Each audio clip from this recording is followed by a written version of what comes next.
Edmonton Sports Talk. My God, I love this. My name's J Milne. #Blue. Our sports update deliverer, the Coon. I'm Zachary Kubish, and you're up today. You know what, Reid? You might be honest. All right, here's what's going on in the nest.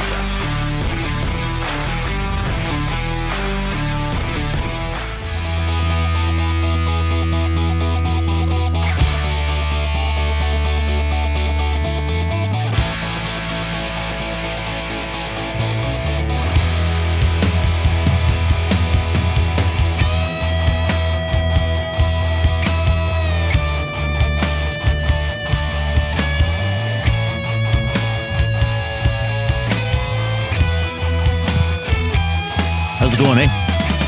Oh, it's cold out there, eh? It's actually warming up pretty good right now, Actually, eh? it's quite warm out there. Must be all slushy, though. We've been outside for a while. Friday afternoon, which means tonight is Friday night, which for some of you means massive excitement. For others, means an early bedtime, so you can sleep in tomorrow. I'm not sure that's how it works. Which category are you in? Hey, go to bed early and sleep in. Catch up on your sleep. Do you ever really catch up on your sleep? Like, missing sleep is quite harmful long term. I watched as you know, I can be a bit of a YouTube rabbit hole faller down. And last night before bed, I put on YouTube and some video was suggested to me about how many hours of sleep you get a night, and if you tried to live that way, what it would do. And if you tried to live on a couple of hours sleep a night, you could trick your brain for a while that it's okay. How long? Well, I can't remember. I was winding down myself, but it was quite unhealthy long term to go on a couple hours of sleep. How many hours of sleep do you get a night? Anywhere between probably 5 and 8. Now, not intentionally, but I'm not a great sleeper. It generally takes me a long time to fall asleep.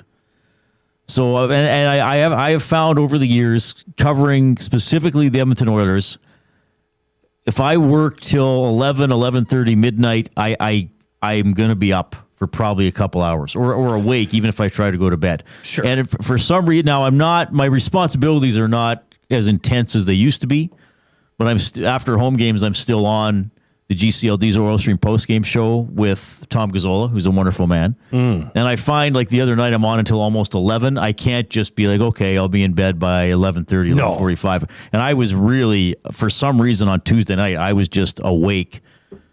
And so what I started doing eventually, like the years I was at Ched, I wouldn't force myself to go to bed. Like I would be like, stay up, like do something, read or watch something on TV, clean up the kitchen, whatever, and then when you start to feel tired, go to bed. Now, that might not be as early as you would like, but I found that was better than lying in bed and being frustrated about not sleeping. I kind of let myself actually get tired, but for some reason on Tuesday night, I probably was up till about 12:30, and then I started to feel tired, and I went to bed, and I just could not fall asleep. I don't know why. See, if I'm not in bed, then I'm tempted into other things. Tempted to go grab a handful of chips. Well, yeah, that can be a problem, too. Or crack a beer. Right. If you're up anyways, well, why the hell not? You're watching sports. So that's when I go into bed. Now, we don't have a TV in the bedroom. Do you have a TV in your bedroom? No point. Oh, if I was living bachelor style, I think I'd have a TV. No, I don't, because I won't watch TV in bed. I wouldn't do that even if I had a TV there. No. See, sometimes I'll watch a show on my phone in bed, though. That's not supposed to be good. Oh, is it not? I don't watch stuff in bed. I might read. Right. Yeah. I want to read.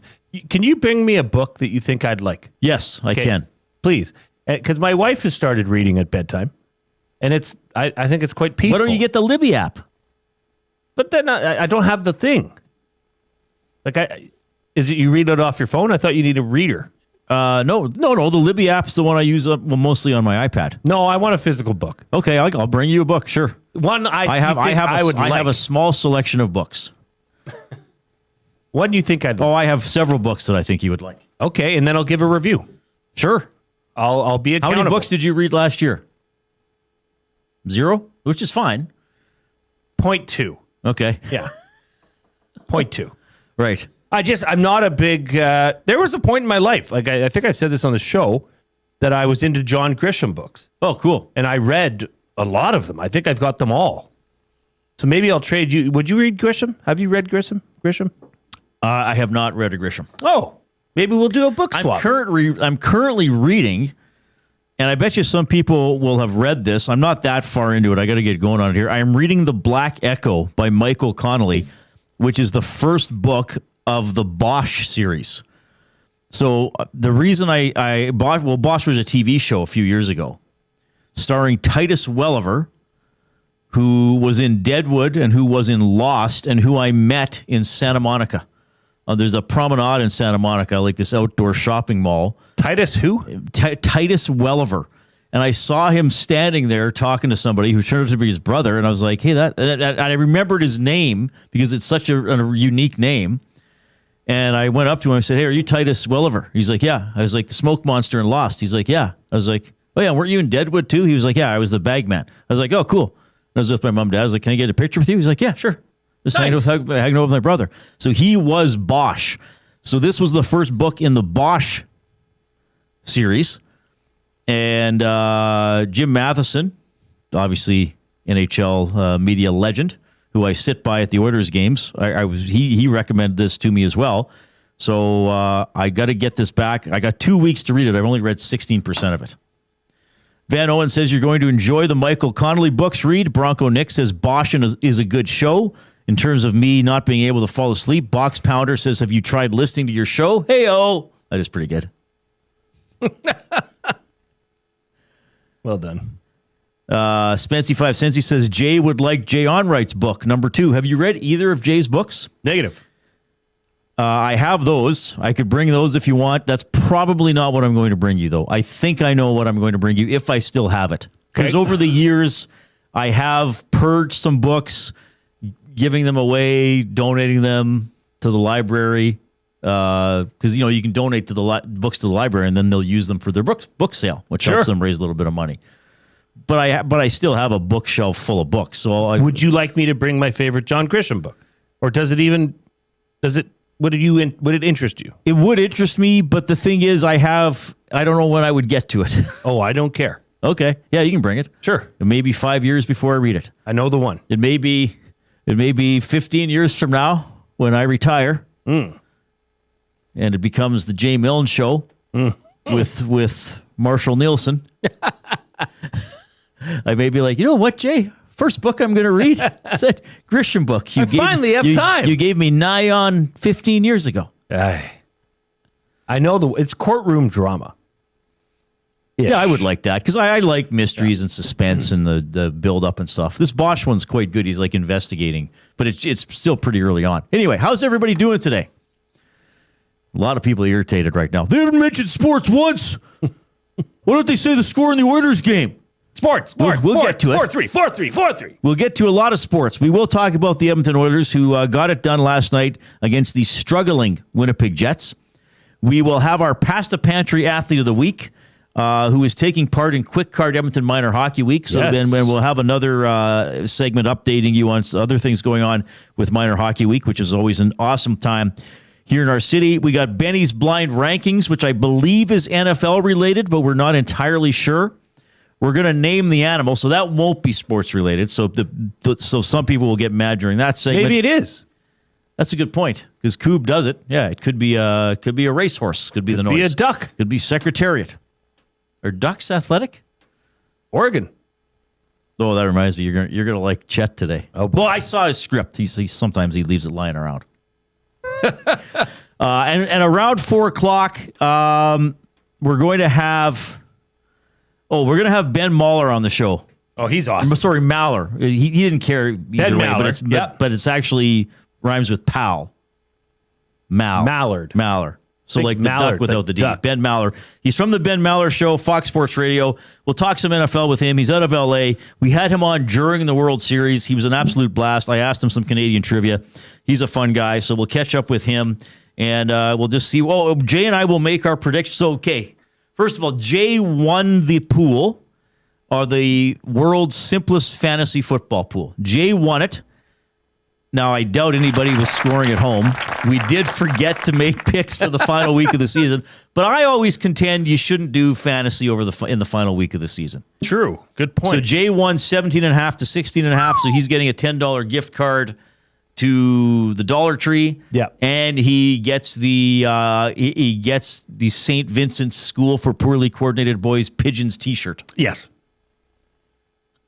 Actually, you know who I should talk to, Reid? Maybe they're listing right now. Who? Little Buckaroo. If they made a St. Vincent, I want a St. Vincent's t-shirt.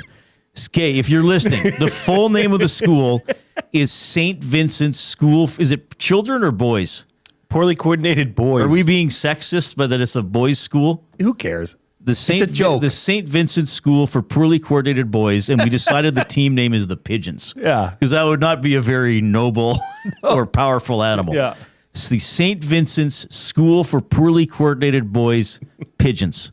We don't know what the logo would be. Maybe a pigeon on crutches or something like that. Pigeon with a black eye and on crutches. Pigeon just slipping on ice. Yeah, they don't even try to make their logo look powerful. Yeah. It's like, no, we're poorly coordinated. This is who we are. It's a very special school. Oh my goodness. Chris says, Reid, do you frequent libraries? Well, that's the thing. I don't often actually physically visit a library. But the Libby app. But I still think using the Libby app and using the digital copies is a way of taking advantage of the Edmonton Public Library. Personally. Now I understand.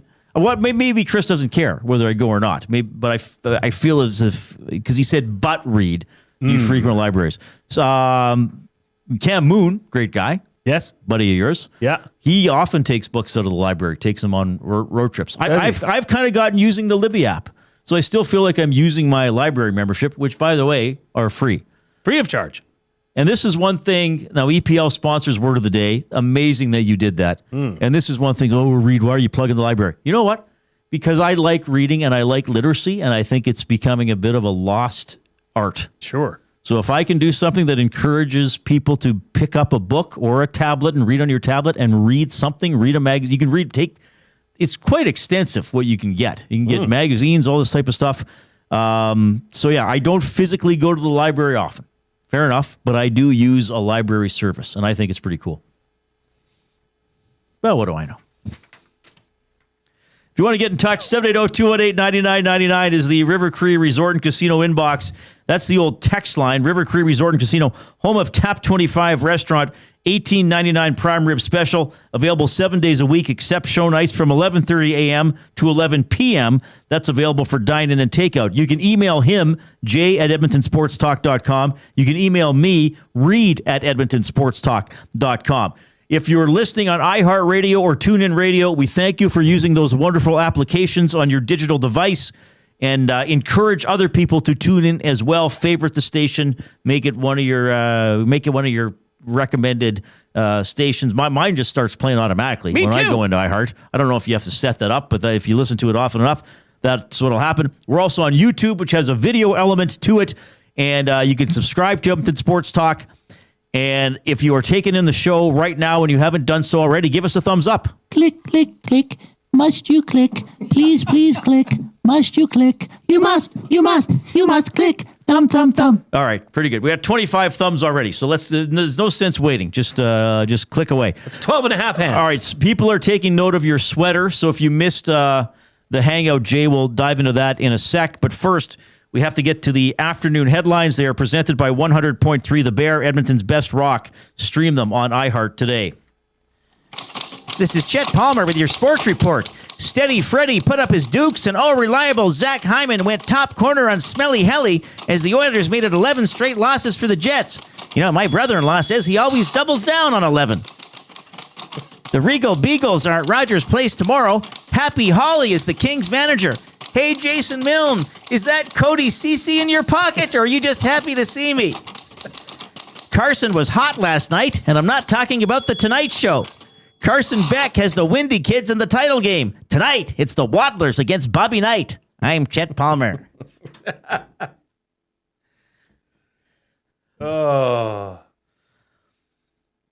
Bobby Knight. Interesting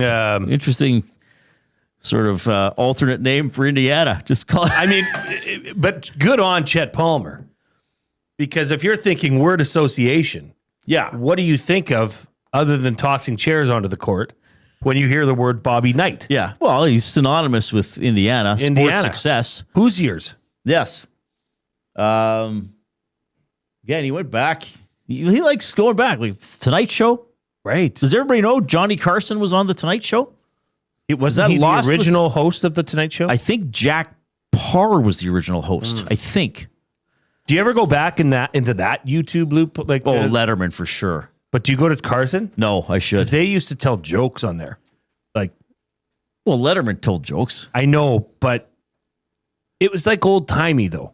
Like I remember watching this Walter Matthau interview, and he told a joke about old people in old folks' home and what time they pee and go to the bathroom in the morning. Well, like as a guest, he just started riffing. Yeah. It was just the delivery. I don't know. There's something eloquent about it, but it was masterfully delivered. Yeah. Right? Well, I mean, Carson, Letterman, I think everybody knows my thoughts on the current state of late night talk shows. I think they're trash. Well, I don't really watch anymore. Exactly. Because there's, that says a lot. You loved Letterman. Yes. I think it's just changed though. Well, yeah, I think it's the nature of the content has changed Big time. because of Well, it's all a lot because of one particular person. Yeah, it's all political, and it's like, okay, you can only bang on that drum so often. Which is I think if I think, well, let's say it like it is. I think the president of the United States should be a subject for humor. And he was with Letterman. Of course, and that's fine. But it was everybody. But there was others involved. There was other reasons for humor. Right. It's not now. Well, like Letterman's jokes weren't about Bill Clinton's political beliefs. They were about him. That's right. Liking to have sex. Apparently cheating on his wife with Monica Lewinsky. I don't and more care people, about your political views. Tell me a joke. You know what I mean? Right. That kind of thing. All right. 780-218-9999 is the River Cree Resort and Casino inbox. Tell you what, Jay monitors the text line. Send him a politically charged message. Please. So let's quickly tell the story of your sweater. Oh, yeah. For those that can't see, I'll put my monitor down. So this is I told everybody I was going to wear it because going to the Pandas basketball game tonight as they take on the number one team in the country, the Saskatchewan Huskies down at Saville Center. So this is a tradition that UofA started in 1932.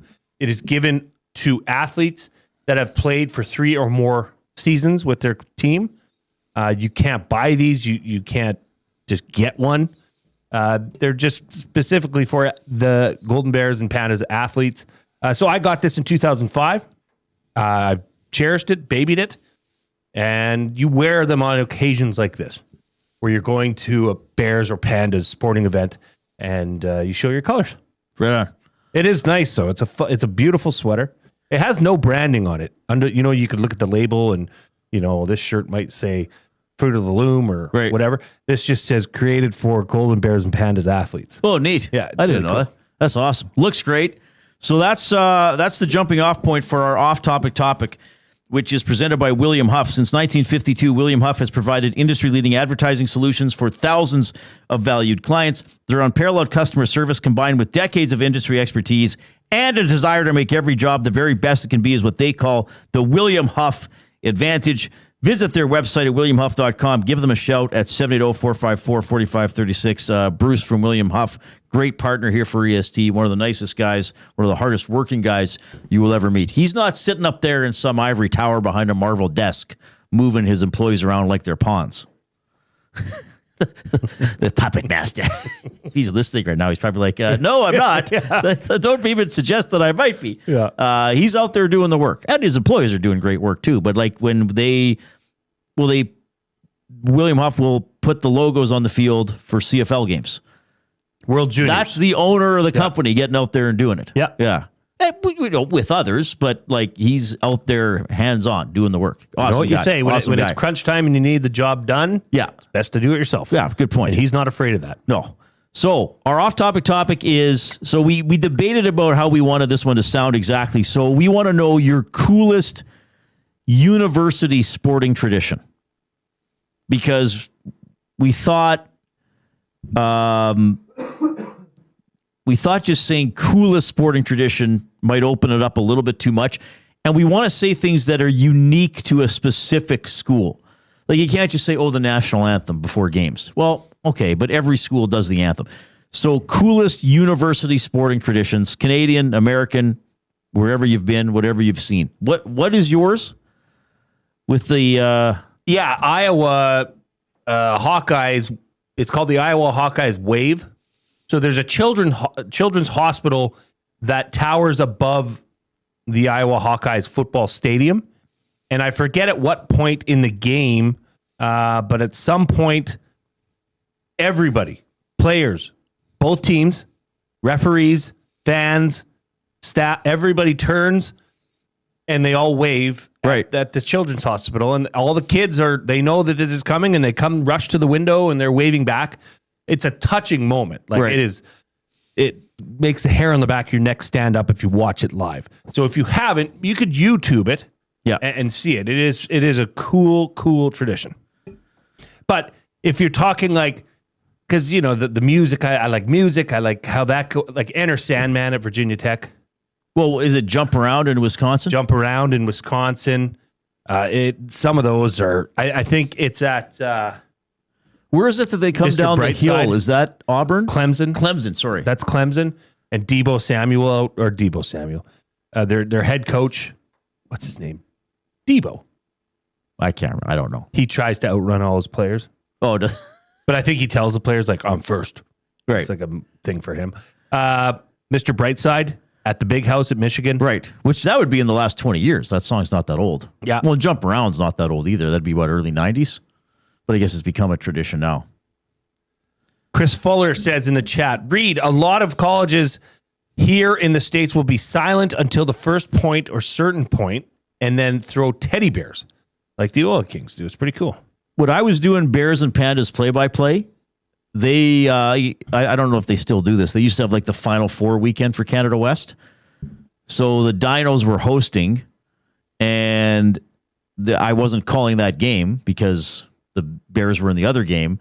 And all the students brought paper bags, and it blew into them, inflated them with air. And then on the first bucket of the game for the Dinos, they all smashed them to make that popping noise. Really? Yeah. Now, this is coolest traditions.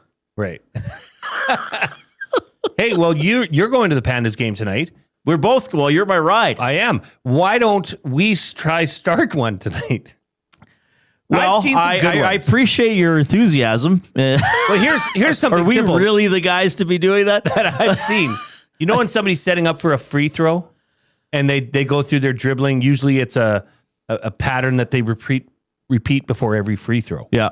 And they bounce the ball. If we went boing, boing, boing, thinking. That is something we could do, That Jay. would be fun. I want to do that with you. Maybe I could heckle them in the River Lion voice.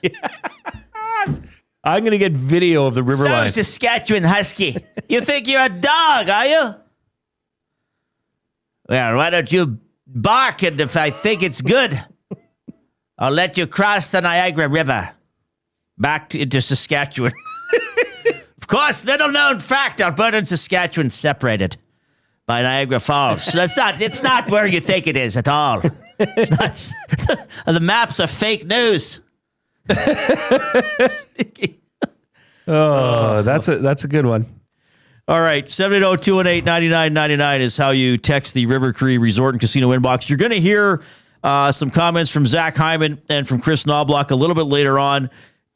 Jay has some very strong thoughts about the impact or perhaps lack of impact of something that happened in that game. Yes, I do. We'll get to that when the oil understood for GCL Diesel.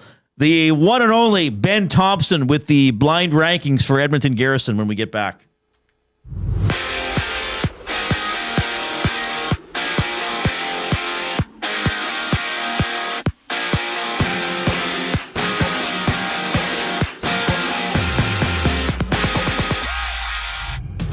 Connor Bedard is back after missing 12 games for the Blackhawks with a right shoulder injury.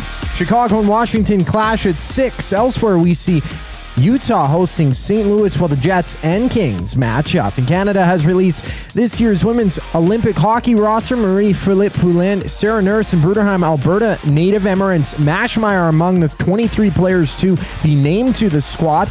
In Pandas hockey, the RDP Queens visit Clear Drake at 7, while on the hardwood, the undefeated 18-0 Pandas tip off with the 16-0 Huskies at 6, and the action continues at 8 o'clock when the Bears and Huskies go at it.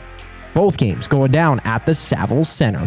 NBA action, we have 10 games today. Toronto in Boston. Scotty Barnes is doubtful for the Raps with a right knee sprain he suffered Wednesday against the Hornets. Elsewhere, the MLB has given 32-year-old free agent Max Kepler an 80-game suspension after he tested positive for a banned performance-enhancing substance. This sports update is brought to you by Advantage Sports Medicine. Connor McDavid's got a team of specialists. You've got a bag of frozen peas. Get the same locker room approach that's trusted by the best in the game. Call them at 780-460-9977 or visit their website at advantagesportmed.ca to book an appointment today. Benny's blind rankings up next on the Reid Wilkins Show. I'm Zachary Kubish, and you're up to date.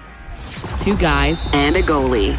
Hired or fired, Macklin Celebrini should be the Hart Trophy favorite. So, Cass, I mean, he's in the mix. Hire it. He should be. Like, he doesn't have Draisaitl. He us? doesn't have Makar. It's just him. Who among us had the San Jose Sharks anywhere near a playoff position this year? Two guys and a goalie, presented by GS Construction. Tuesday and Thursday afternoons at noon, only on Edmonton Sports Talk, your clear choice for Edmonton sports. We have what you're looking for. GD Liquidators is Edmonton's one-stop shop for new and used warehouse, office, and industrial items since 1987. You'll find what you want when you want it. Give us a call, visit us in-store, or check out the monthly auctions at gdliquidators.com. 100% Canadian-owned and operated. We have what you are looking for. GD Liquidators. UFC 324 is live Saturday, January 24th at the Canadian Brewhouse. With TVs at every turn, ice-cold drinks, and non-stop action, you won't miss a second of the fight. UFC 324, live at the Canadian Brewhouse. Our house is your house.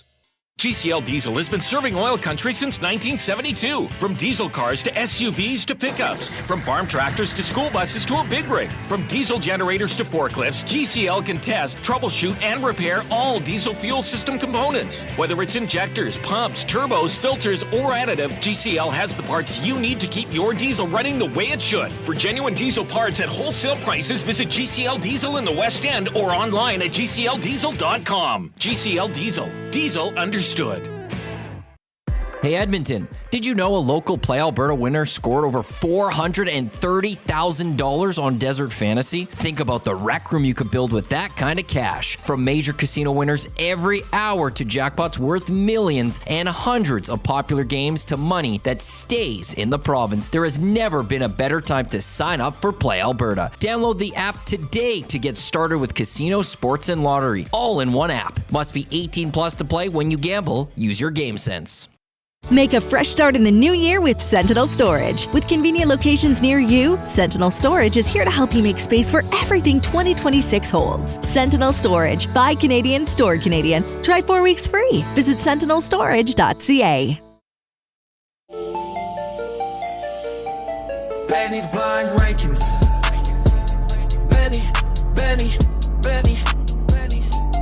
Benny's blind rankings.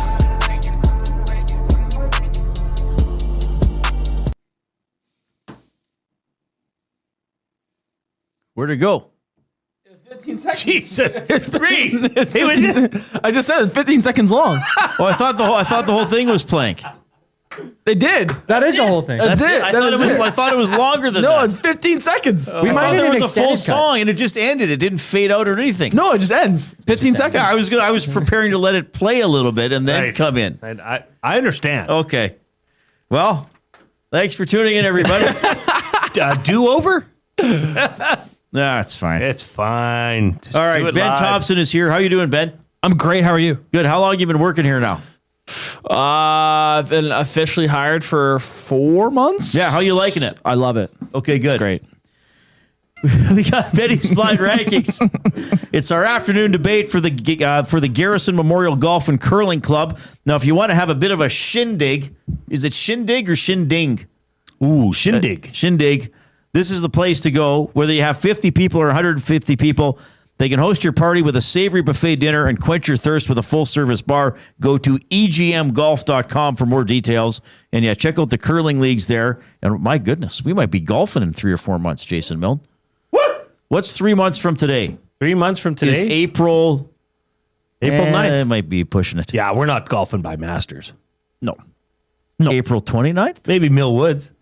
They open pretty early. Well, we got to get out. We got to do a full 18 at the Garrison Golf. Garrison. We got to get out to the Garrison again. Yeah, that was a fun morning. Maybe we'll I was off. I was on holidays, but you were working, so we only had time to get in 9. And I was I had a late night because that was our fantasy football draft. Oh, right. Oh, it was the day after the draft. Yeah. Right. Well, you should stay up later before you golf all the time. Maybe I you should. played quite well. Yeah, maybe that's a You secret. just didn't think. You weren't thinking about it. Yeah. You're just going out there and hitting, just making contact. I just got new golf clubs. Did you? Shout out Nate the Builder for my birthday. Really? Yeah. Early birthday present. Well, when's your birthday? Yeah, when's your birthday? January 31st. Oh, I got to put that on my calendar. Why did you ask me today when my birthday is? Because we were talking was just board games. random. We were talking board games, and I was like, But I talk board games every day. I know, but like you showed me like the table you have, and I was like, oh, that's like sweet. I gotta get him a board game on his birthday. I think I remember that because that's the day of our fun. I have you in my calendar. Yeah, it's a Saturday. Yeah, I might stop in for the fun spiel. What do you mean you might stop? I gotta cover hockey. Yeah. Oh, you could miss a game. I'm not missing a game. That's my beat, baby. That is close to your heart. Well, I'll be there.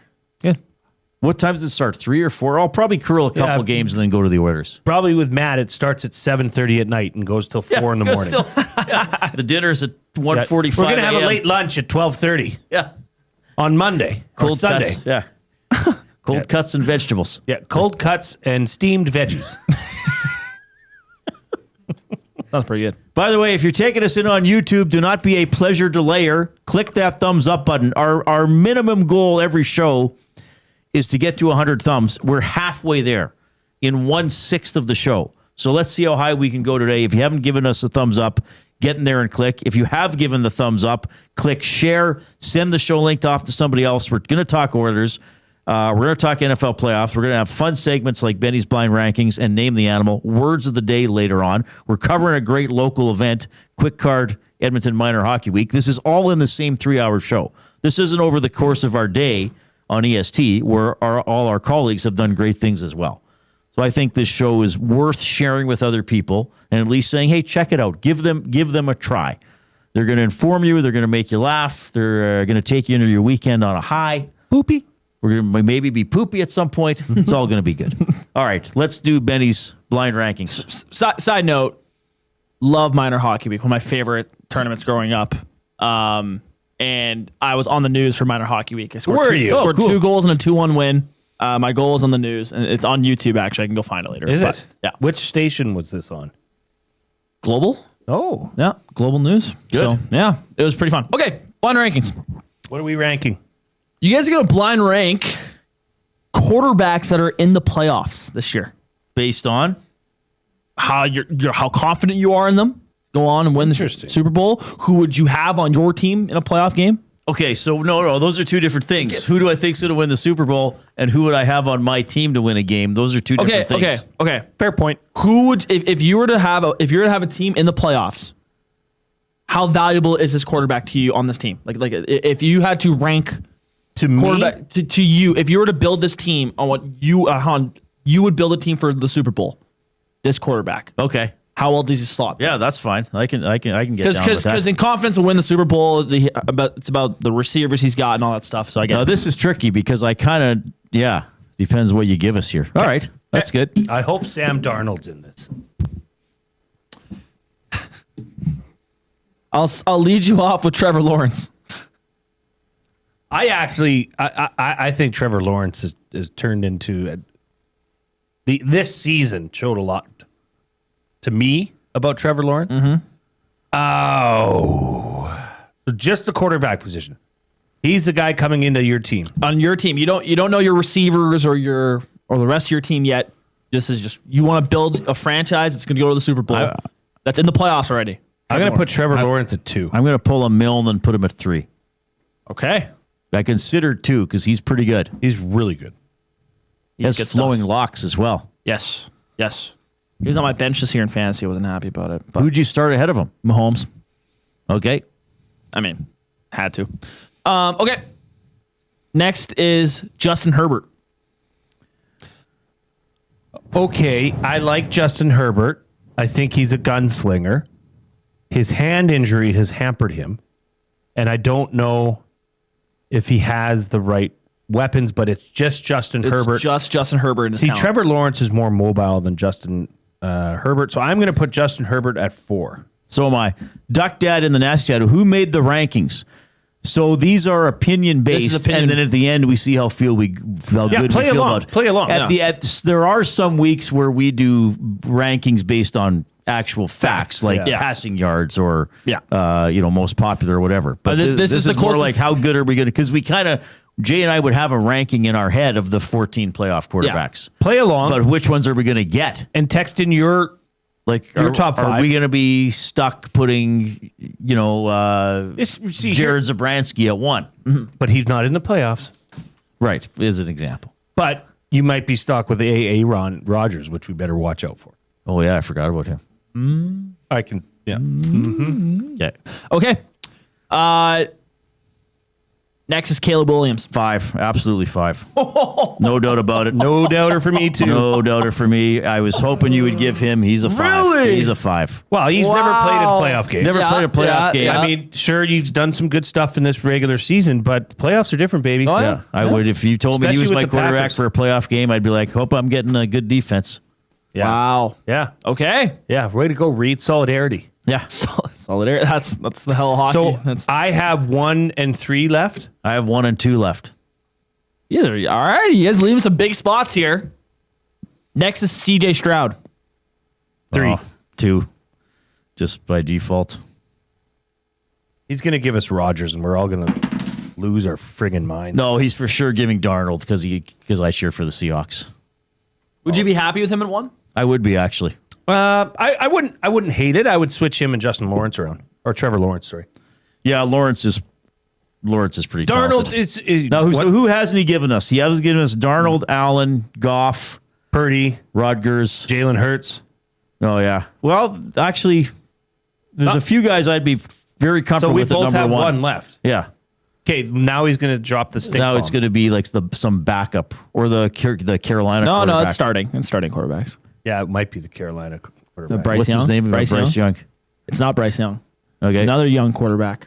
Plays for the New England Patriots. Drake May. Yeah, Drake May. D. May. You guys did pretty good. That's pretty damn good. I thought you guys would think that there was a bad one coming. I wouldn't have put Drake May 1. I know you think he's going to win MVP. Oh, he will. That's fine. I would. But playoffs are different. Lawrence, I would be for me. Lawrence. It'd be Lawrence, May, Stroud, Herbert, Williams. That's probably what I would go with as well. You guys did pretty good. I mean, that's not bad. So you have Trevor Lawrence over Drake May just because he's played a couple more years. Yes, and I think what Trevor Lawrence has done under Liam Cohen as their new head coach showed a different side of Trevor Lawrence this year. So I like what they're doing. Now, we'll find out in a little bit here, but I still don't like. You didn't put Josh Allen. If you said Josh Allen's the easy one. He was unanimous number 1 for me. No, you don't have Mahomes or Jackson or Stafford. This year, Stafford. Okay, playoffs, Allen. Yeah, that's what I would think. That's what I would say. Yeah, how many? Well, Stafford's played in 2 Super Bowls, has he not? I think Stafford Goff was the quarterback when they lost to the Patriots. I think Stafford has a greater potential to blow up. Yeah, you think that about the Rams. I do. I'm curious when we do our picks if you're going to pick the Panthers. Spoiler alert, TBD, bro. Because I feel like, because we've been talking about these NFC West teams, and I think it's, as a Seahawks fan, the Rams worry me. Of course, they could lose to anybody. But the Rams worry me the most as a team that could flat out beat the Seahawks. I think for the Seahawks to lose to like Carolina, they'd have to kind of beat themselves to some extent too. But you seem to think the Rams are a team that can beat you, but also beat themselves. Yes, that's a very good way to put it. Deskra in the chat says, Allen never going to win. Guy don't got it. Well, I'll tell you one thing, Deskra. If there is a year to win, it's this year. Yeah. This team, I feel that whoever wins on Sunday in wild card between the Jags and the Bills, that's my favorite for the AFC, to represent the AFC in the Super Bowl. We didn't even mention Knicks as a possible. Yeah. Knicks would have been a tough one to rank. Yeah. He's very good. He's good, but I'm telling you, playoffs are different. A different kind of pressure. Is Love playing for the Packers? Yes, he's healthy, right? Yeah. Get at him, Purdy, Hurts. Yeah, there's a lot of guys. I was curious to see what your guys' opinion on was with Drake May was, because he's a young guy. He's going to win the MVP this year, looks like, but he's young. But once again, I like what Vrabel's doing in New England with this team, with Drake May, like Liam Cohen with the Jags. Coaching has so much to do, especially with young quarterbacks. And we've seen the impact. I mean, the NFL is the top league in the world, and there can be not a big separation between the different tiers of teams, right? So Vrabel has gone in there. He was a former player. He did well with Tennessee. We talk about building culture, building standards. We had Greg Bell from the Tacoma News-Tribune on the show a couple of days ago talking about the Seahawks, and I said, what's the impact of Mike McDonald and him being a former Ravens coach? And he said it's Baltimore Northwest. Yep. And Mike McDonald has ties to West Point, and there's military lingo that he uses, and that group mentality that he's really instilled, right? So that's what's interesting about seeing some players excel that in May's case are young.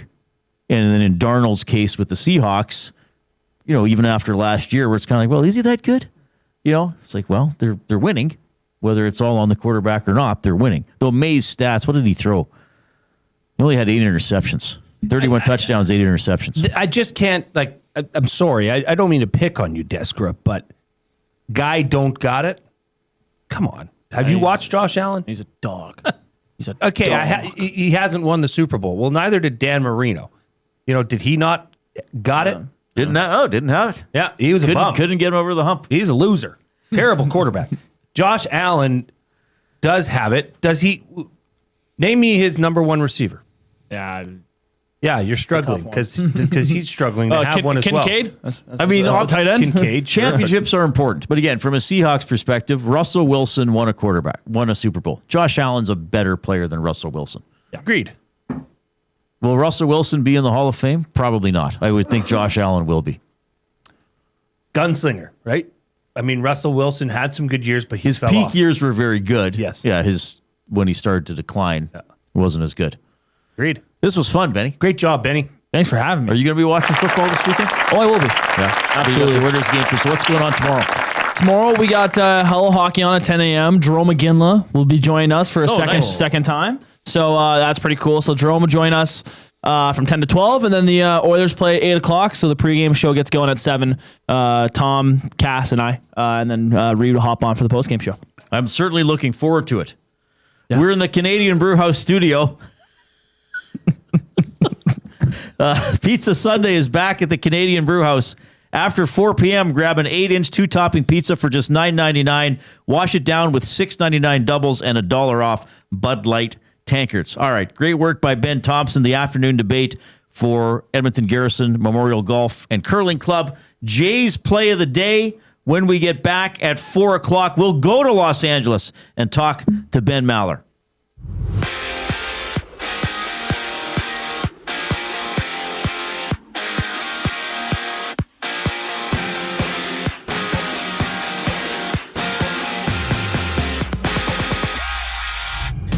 A trio of games in the NHL. Connor Bedard slots back in for the Blackhawks to play the Caps. Bedard's been sidelined since December 12th with a right shoulder injury. Another action sees Edmonton's next opponent, LA, facing Winnipeg while the Blues and Mammoth dance. And Canada has released its This year's women's Olympic hockey roster, Marie-Philippe Poulin, Sarah Nurse, and Bruderheim, Alberta native Emirates Mashmeyer are among the 23 players to suit up for the squad. For the Oil Kings, they hit the ice in Saskatoon at 6 o'clock, challenging the Blades, with Edmonton riding a 6-game win streak. Over in baseball, the MLB has given 32-year-old free agent Max Kepler an 80-game suspension after he tested positive for a banned performance-enhancing substance. College football, first-ranked Indiana and fifth-ranked Oregon clash in the Peach Bowl. Kickoff at 5:30. And to the hardwood, there's 10 games in the NBA. Raptors and Celtics tip off at 5. Scotty Barnes is doubtful for Toronto with a right knee sprain he suffered Wednesday against the Hornets. This sports update is brought to you by Windsor Plywood Leduc. Locally owned and operated, serving Leduc and surrounding areas since '93. They have doors, flooring, baseboards, and of course, they have plywood. Go see the knowledgeable staff today at Windsor Plywood Leduc. Jay's Play of the Day. Up next here on the Reid Wilkins Show. I'm Zachary Kubish, and you're up to date. The Oil Stream. Yeah, how are you two guys feeling today? I'm glad you brought it up. I'm a little nervous. Are you? Yeah. No, don't be. You're not, eh? No. Come on, you got to be a little bit more nervous than 2 days ago. Him and Podkolzin look like they've got maybe the best chemistry on the team. Why would you break those guys up? Because after tomorrow's game, it could be completely opposite. Oh, tomorrow's going to be their first 3-game winning streak of the year. They're going to definitely leave them The together. Oil Stream, presented by Boston Pizza. Monday, Wednesday, and Friday afternoons at noon. Only on Edmonton Sports Talk. Your clear choice for Edmonton sports. Running your own small business takes courage, and as it grows, so does your team. That's why Alberta Blue Cross offers health, dental, life, disability, and wellness benefits designed for small businesses. Because we know a healthy team means a thriving business. Join over 5,000 Alberta businesses who have chosen us to help their business grow and succeed. Alberta Blue Cross takes care of you and your employees, so you can take care of your business. Visit ab.bluecross.ca to find a plan that's right for you. At Firehouse Subs, our subs are freshly toasted, stacked high, and crafted to satisfy. Each sub is piled high with premium meats, melty cheese, and toasted to perfection. Firehouse Subs brings bold flavor to every bite, all served on a freshly toasted roll. But we're not just feeding Edmonton, we're fueling it. Dig into the brisket hat trick, piled with slow-smoked brisket and melty cheese. Or go to the Firehouse Subs fan favorite, the Hook and Ladder. Made to order with smoked turkey, honey ham, and Monterey Jack cheese on a perfectly toasted roll. With 15 Firehouse Sub locations across Edmonton and the greater area, it's easy to grab a hot and hearty sub close to home. Firehouse Subs. Hot, hearty, made to satisfy. Looking for flooring? Paramount Flooring has it all. Sales, service, and expert installation. With options for every style and budget, open 7 days a week. We've got you covered. Quick delivery and in-stock deals. Plus, EST listeners get 10% off. Visit ParamountFlooring.ca today.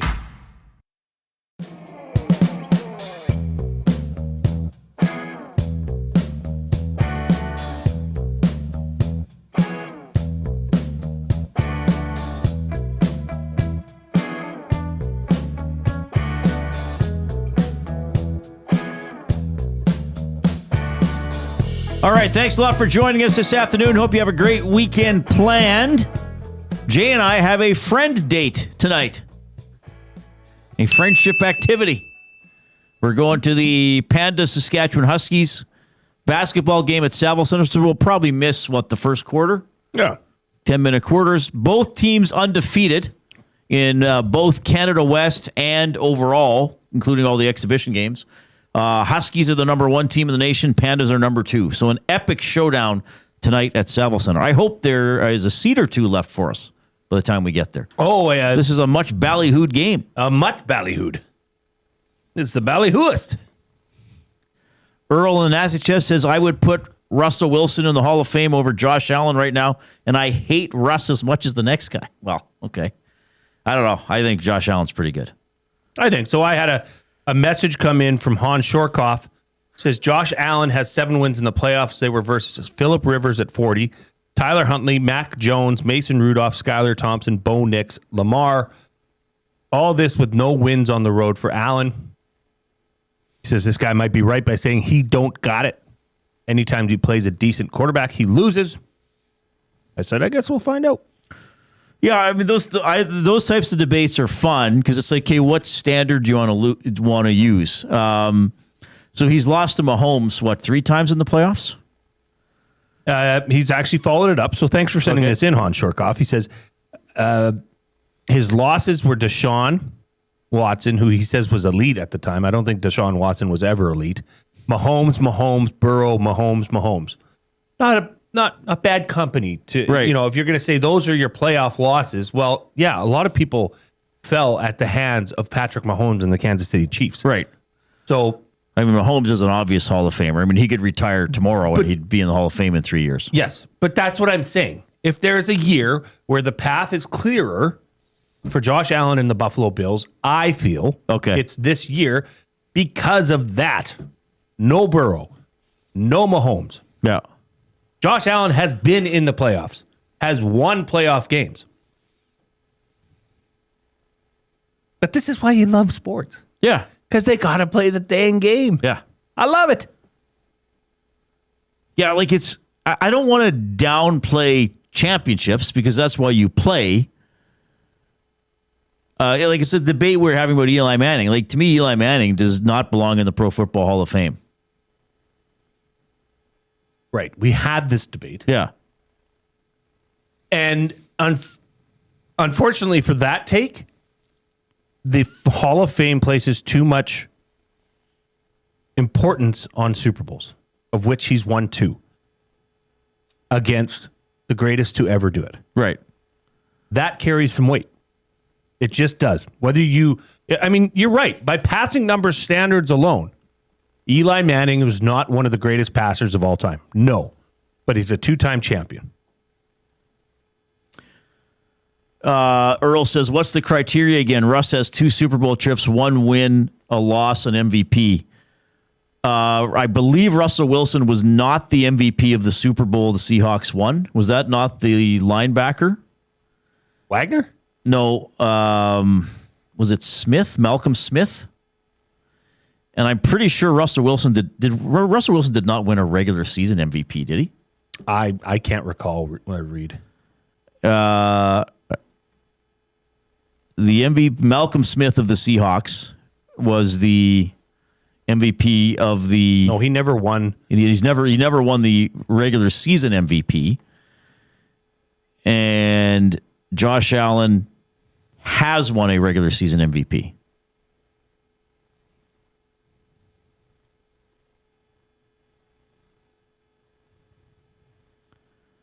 Just because he had the Legion of Boom defense isn't a valid argument.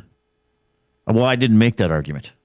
No, and having a good defense doesn't make you a great. I mean, look at the Ravens when they won with Ray Lewis. Right. That defense was giving up less than 13 points a game by a margin. Right. Who was their quarterback? Trent Dilfer. Exactly. Is he a Super Bowl or is he a Hall of Famer? Not even close. No. This is fun. Yeah, it is fun. I mean, I think Russell Wilson in his prime was very, very good. I also think he had, like, I watch a lot of Seahawks football. He made a lot of, let's face it, he was a little Trey Fordish.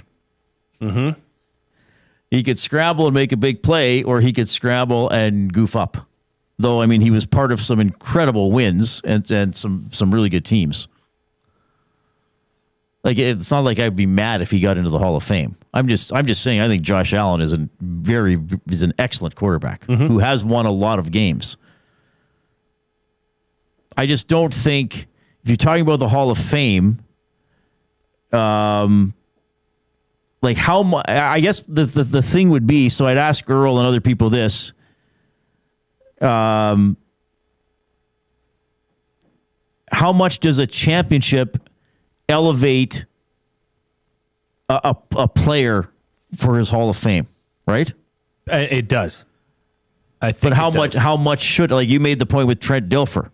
He won more Super Bowls as a starting quarterback than Dan Marino. You'd never argue that Trent Dilfer was a better quarterback than Dan Marino. Right. But Eli was also a... So if Josh Allen wins 4 more regular season MVPs in the next decade and then retires and doesn't win a Super Bowl, is it going to be like, well, he won more MVPs than anybody else, but he can't go into the Hall of Fame, right? Right.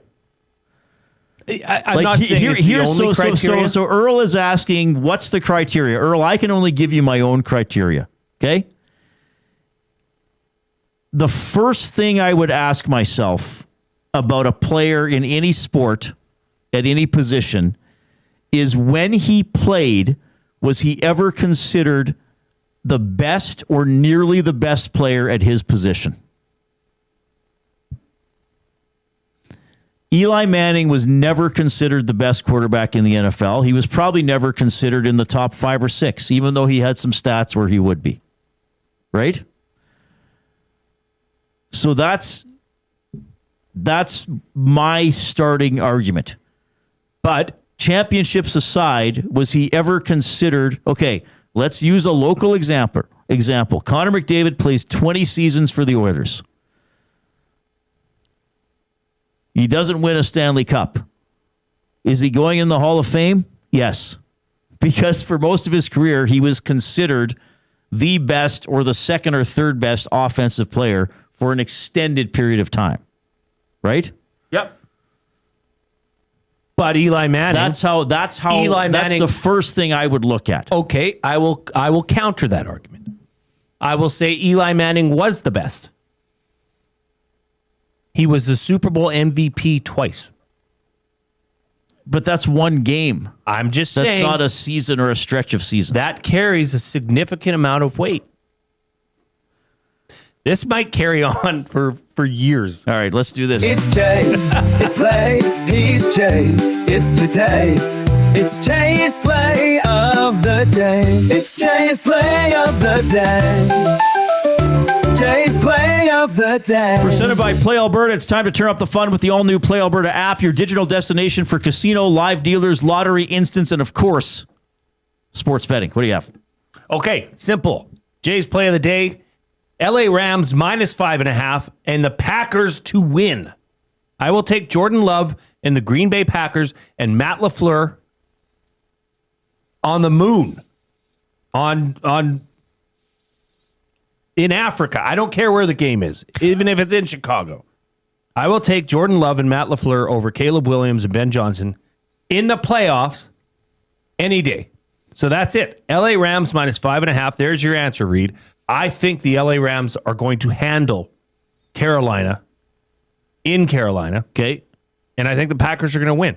So that has been boosted to +161. That's a little Saturday special for you. Okay. Then we've got a Sunday Fun Day NFL football extravaganza. Oh, there's another one. My goodness. Yeah, which we'll get into when we make our picks. We're doing that later. We'll revisit this one here. You can head on over to playalberta.ca, click on sports, click on EST specials. If you haven't yet, download the new Play Alberta app. It is wonderful. If you are used to the original Gen 1 version of the Play Alberta app, it's totally different. It's much better. It's much easier to navigate.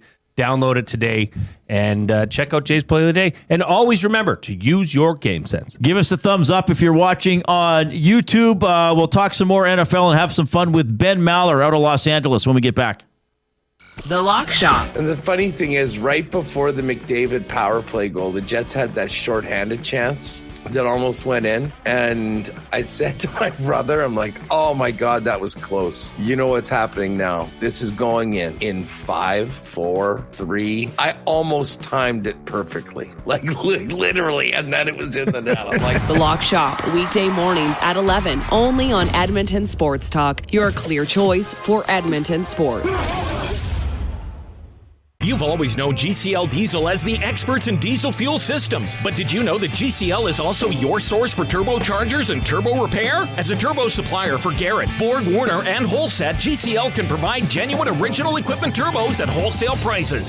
Whether it's diesel, gas, natural gas, or performance, we can provide you with the turbo or custom repair you require. Turbo questions? We've got turbo answers. Visit us in the West End or online at GCLDiesel.com. GCL Diesel, turbochargers, understood.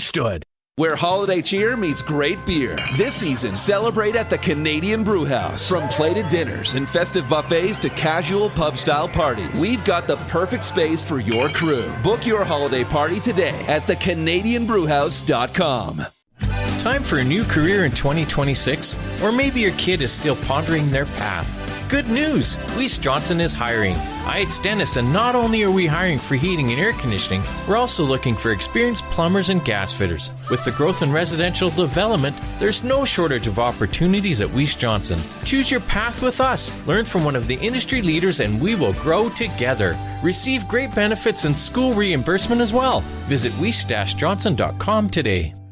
You've heard the name, but what does it mean? For over 66 years, William Huff Advertising has supplied signage from screen printing to digital to LED with design, production, and install in-house. It's a one-stop shop for all your signage needs. Edmonton owned and operated, William Huff has been trusted by the biggest companies and teams in the City of Champions and many others across the country to do the job. If you're looking for a way to get the word out about your company or event, they are the answer. Go to www.williamhuff.com. Their results speak for themselves.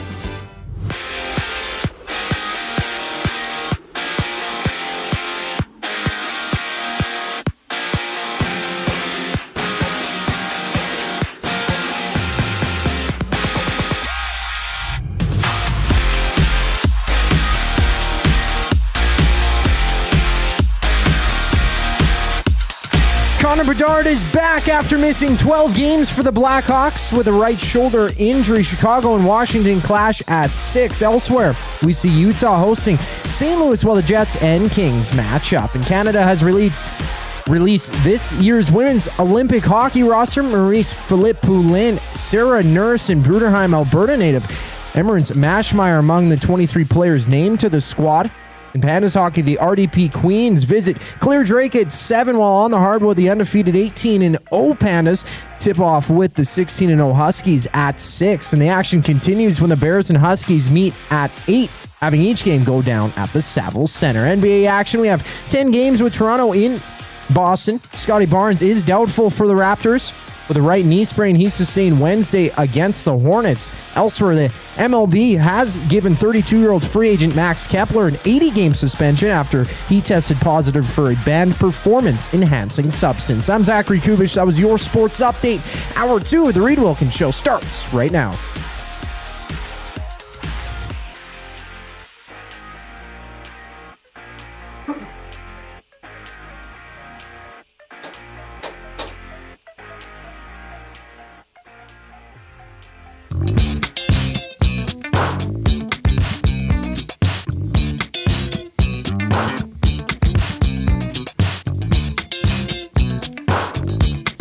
Can the Oilers finally record a 3-game winning streak? They have not done so this regular season.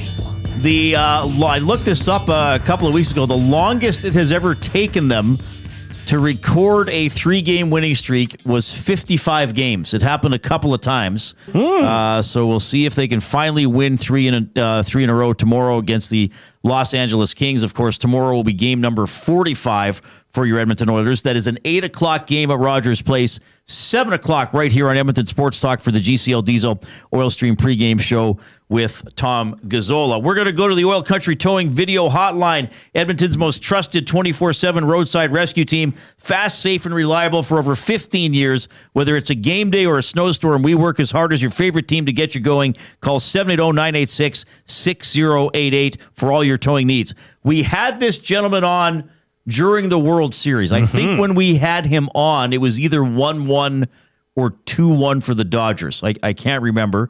And we loved him. Hopefully he at least tolerated us. And we said, we got to get you on again. Like, would you come on, I don't know, every few months or when we just want to BS about something? And he was like, yeah, I'd probably do that. So I texted him this week. I was like, what are you doing Friday? He's like, well, probably doing your show. If you're texting me, it's Ben Maller from the Ben Maller Show on Fox Sports Radio in Los Angeles. Ben, how are you doing? I'm great. The thing I remember about that, though, is that I nailed Canadian trivia. I got every question right. You remember you quizzed me on things about Canada. I got everyone. I didn't remember what we talked about with the World Series, but I remember I dominated the Canadian trivia, and that's what matters. That matters more than the baseball stuff. Now, you said you were going to brag about it on your next show. Did you do that? Not only did I bragged about it on my show. I did a whole podcast about how smart I was and how I dominated your show. So I was very proud of myself. Well, I don't remember. The only question I remember was the United States has states, Canada has blank, and you knew right away it was provinces. I did 3 questions for today for the end. I kept all of these ones today, actually not just sports related, but Edmonton centric. So I think even if you don't know these, you'll have fun, but you probably will know them because you know a lot of stuff.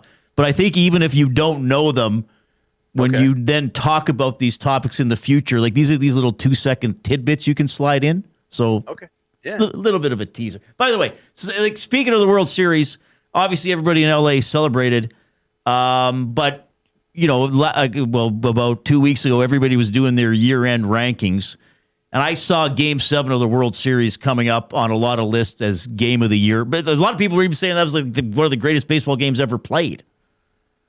Yeah, it was remarkable. I thought the Dodgers were cooked. I mean, I was waiting for the celebration on the field in Toronto. I thought, the Blue Jays are going to win.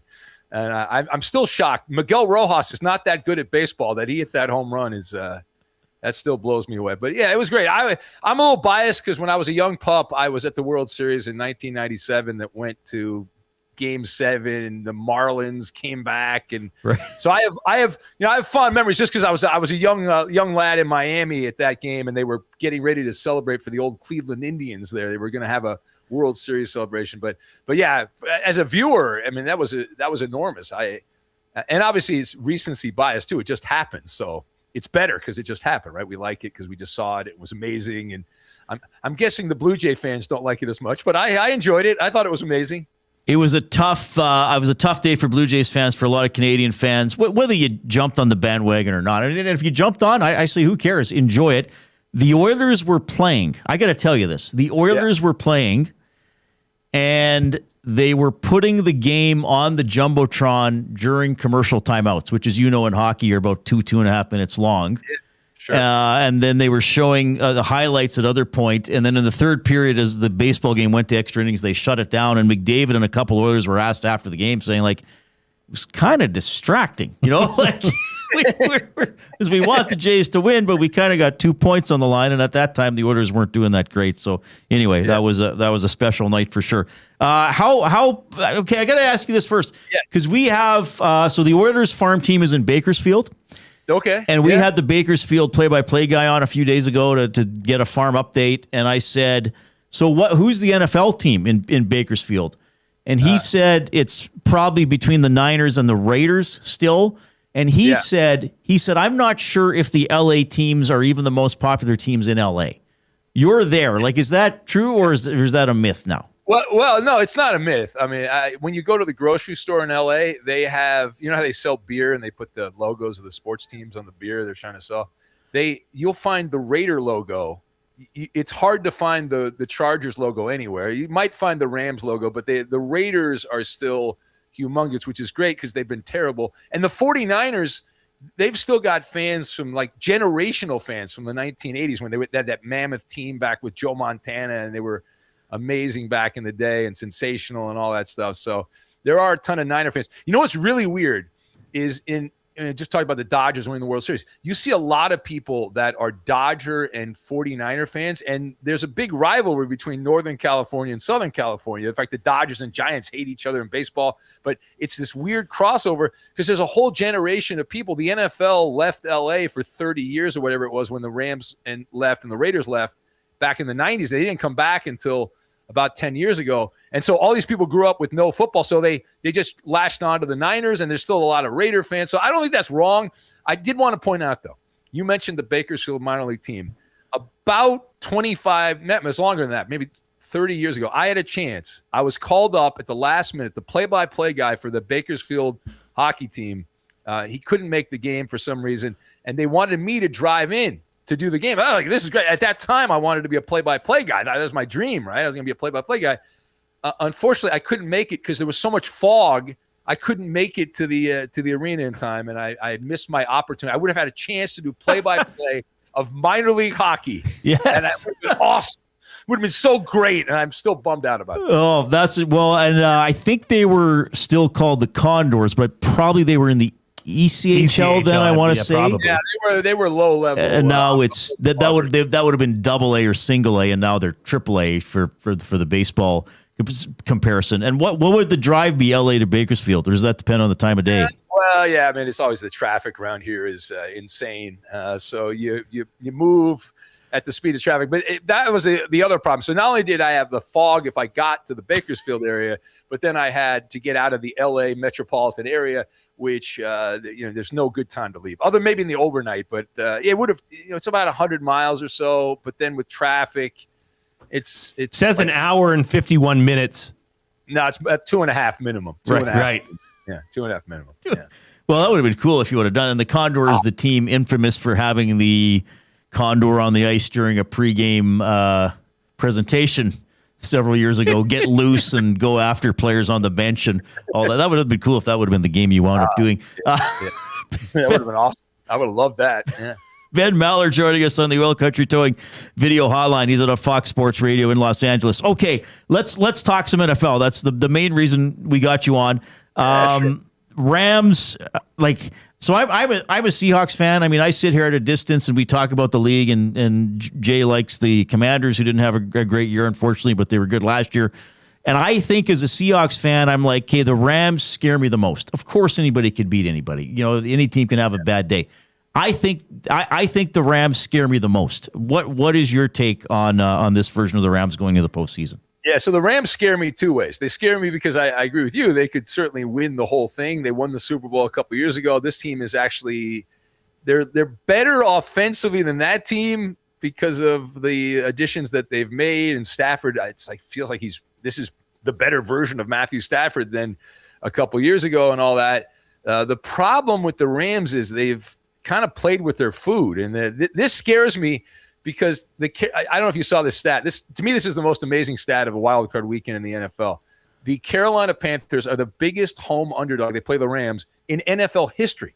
If the line stays at 10.5, the gambling line, really, there've been some 10-point lines, never 10.5. For a home team to be an underdog. So that's wild. And the Rams blew a bunch of big leads this year during the regular season. They had a 19-point lead against Philadelphia. They blew that. The game against your Seahawks, they had the lead, and they blew that lead. And so I think there's 3 games they were favored by 8 or more points that they lost the game outright. So, I mean, they should beat Carolina. They should win the game 40-10 and all that, and they should go on this magical run. And how great would it be to see the Rams and the Seahawks in a playoff game? That'd be awesome. The way those games turned out during the regular season. So I'm not fully on board here. They've lost 3 games, as I said, as an 8-point favorite and blown big leads, and so they should get by them. And they have a team good enough to win the championship with the way Stafford's played this year. You obviously got to do it. You got to do it in the playoffs. No lollygagging here. Ben Maller joining us here, courtesy of the Oil Country Towing video hotline. Puka Nacua is obviously WR number 1 there, but I don't know why, but it seems almost like surprise. Davante Adams is still really good, and he's back in the lineup. How important is the health of Davante Adams through these playoffs to the success of the LA Rams? Oh, listen, Jay, it's massive. I mean, you've got to take that. He in the red zone, when you put him out there in the red zone, it's unstoppable. He is the supernova. He's the thing that's put the Rams at the next level this year offensively, because you can't guard everybody. Puka Nacua on one side, you got Davante Adams, who's just sucked up all of the catches around the red zone this year. You look at the numbers, they're insane. He missed a couple games here late in the year because he got hurt. But yeah, that's the thing. And the Rams, in terms of firepower, the Rams are at a different level than Carolina. And most of these teams in the playoffs, they're doing some witchcraft, skullduggery type stuff. I mean, they got weird. There's a lot of things going on with the Rams offense. And it's like, how do you stop them? Because you can take away one guy, but you can't take away. They got 2 other guys on the other side. And they run the ball pretty well, too, considering they've got a rotation of running backs. So they can beat you multiple ways, by land, by sea, by air. Ben, you're awesome. Before I get to my trivia, I got one other question for you, and it is not football related. Okay, it is Olympics related. And what I want to set up with this is on December 31st, our proud nation named its Olympic hockey team. As I'm sure you can imagine, the country of Canada stopped to analyze, pick apart, question, lament, celebrate the selections for this team. Certainly was a lot of content on this show and across the country. What, if anything, is moving the needle in your part of the United States for the upcoming Winter Olympic Games? It's a great question, Reid.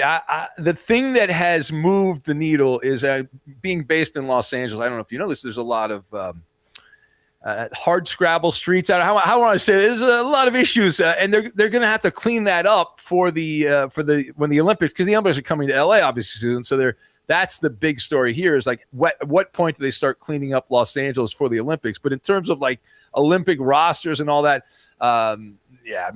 we haven't. No, nobody was calling into your show to talk about with Kachuk brothers going to play more. Yeah, exactly. What is it? That's Gadzookery is what that is. What are you doing? I love the passion. Yeah, I can only imagine the shows you guys must have had, right? Breaking this down, putting under the microscope and all that. And we don't get that. We have and they're obviously during the Olympics, it's a big deal when they're actually going on. But in the lead up to them, there's no. Do you wish you had that though? Do you wish you had an American team? Maybe, I don't know if the basketball teams for the Summer Olympics get looked at like that, or I listen, I'm the same way you guys are. We do radio shows and YouTube and all this. I mean, you want passion, whatever brings passion. I want that. The only thing that really brings passion these days, and where I am, is the NFL. Like that's about it. And in baseball, when the World Series was going on, was big and whatnot. But yeah, it'd be great. I mean, and there's always when the games are actually going on, like there's controversy, and that's wonderful. That moves the needle. Somebody disrespect somebody's flag or something like that, people lose their minds, So that stuff's always great. I look forward to it. But yeah, the day-to-day, it's like, it really doesn't come up here. It's much different. Much different. Yeah. Well, and obviously with hockey here and actually picking a team, it's different. I just wanted to get your context on it. I'm not, I haven't paid too much attention to the NHL yet because of football and all that. But are the Oilers actually, I know you just said they haven't had a 3-game winning streak and all that. Are they going to be back in the finals? And are they actually going to win? Are they better than they've been the last couple of years? No, they're not better than the last 2 years. Okay. No, they'll be in the playoffs. I think they would need to upgrade the roster or have an incredible run to make it back to the finals. The way it looks right now. Now, McDavid himself is having an incredible run. Yeah, we should say that. But they have better goaltending, or they traded Stuart Skinner to Pittsburgh for Tristan Jarry, who was a junior guy here with the Oil Kings. But Jarry's only played 2.5 games, and then he got hurt. But the two guys they've been playing have been decent, I guess. So Pickard, who was Skinner's backup, is up and down, but he's been okay. Yeah. And they called up a guy from Bakersfield who was a previous NHLer but had some personal issues, so he's trying to bounce back. He's been pretty good, but he's only played 5 games. Okay. All right. Well, all you have to do is be good for 2 months, the playoffs. Well, that's the thing, right? Yeah. All right, you ready for trivia? Oh, let's do it. Here we go. Okay, this is going to be awesome. Because, all right, so last night the Edmonton Oilers played the Winnipeg Jets. Okay. What league were those two teams in before they joined the NHL? All right, so I'm going to get this wrong, but I know it was when Wayne Gretzky started, right? He played in that league. Yes. And you're on to something here, Ben. We're giving you half a point just for that. Okay, I'll get half a point. I don't know. It's some combination of letters, obviously, but like AHL or something like that. Or I don't know. Not bad. It was the World Hockey Association. Okay, World Hockey, yes. Because wasn't there some controversy? Because I was able, when Gretzky was with the Kings, I was covering the games or whatever, and I remember there was a controversy with the stats because the beginning of his career wasn't the NHL, right? At the start. Yeah, so there was this. The career stats, right? Yeah, if those would be included, because he played a year. He was with the Indianapolis Racers, and then the Edmonton Oilers when he was like 17, and then the Oilers, Winnipeg Jets, Quebec Nordiques, and Hartford Whalers were absorbed by the National Hockey League. Oh, so. Brass Bonanza. Hartford Whalers. Yes, that's right. There you go. One of my radio buddies loved the Hartford Whalers. He was devastated when they left to go to Carolina. Well, he should have gone to the games. Maybe they would have stayed in Hartford. Everybody loved him. Didn't they play at the mall or something in Hartford? I think they had like an Yes, it was attached to a mall. The rink was attached to They don't do that anymore, do they? I don't think they build arenas at the mall.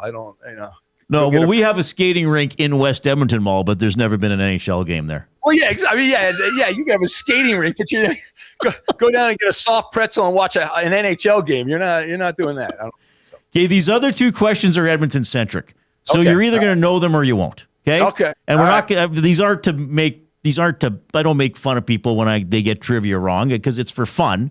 So if you know them, we'll celebrate. If you don't know them, these are little tidbits you can slide into your show. Okay, and you're feel free, Reid, to rip me when I'm gone. I mean, when I wouldn't do that. We wouldn't do you're, that. You're Ben. a blast. You're fun. You're fun to have on. All right. Yeah. I'll start. Well, it's NFL tomorrow, so I'll start with this. What running back from the Edmonton area will be what? Great question. Will be playing tomorrow for the Carolina Panthers? All right, for the Carolina Panthers. So I feel like I have two options on this. I feel like I have two options on who will be playing. I'm trying to the guy that was with. Is it the guy with the Cowboys? It's the other guy. Oh, the other. I had a 50-50 chance. I had a 50-50 chance on this. He's from Edmonton. Is that right? Chuba Hubbard. Sherwood Park, Park, just outside of Edmonton. Yeah. I love the name. It just flows. It's a good name. Yeah, that's cool. I did not realize. I remember in Oklahoma State. He was a stud in college at Oklahoma State. It was wonderful. Yeah, so he's not just Canadian, but from Edmonton. So there's fun fact number one.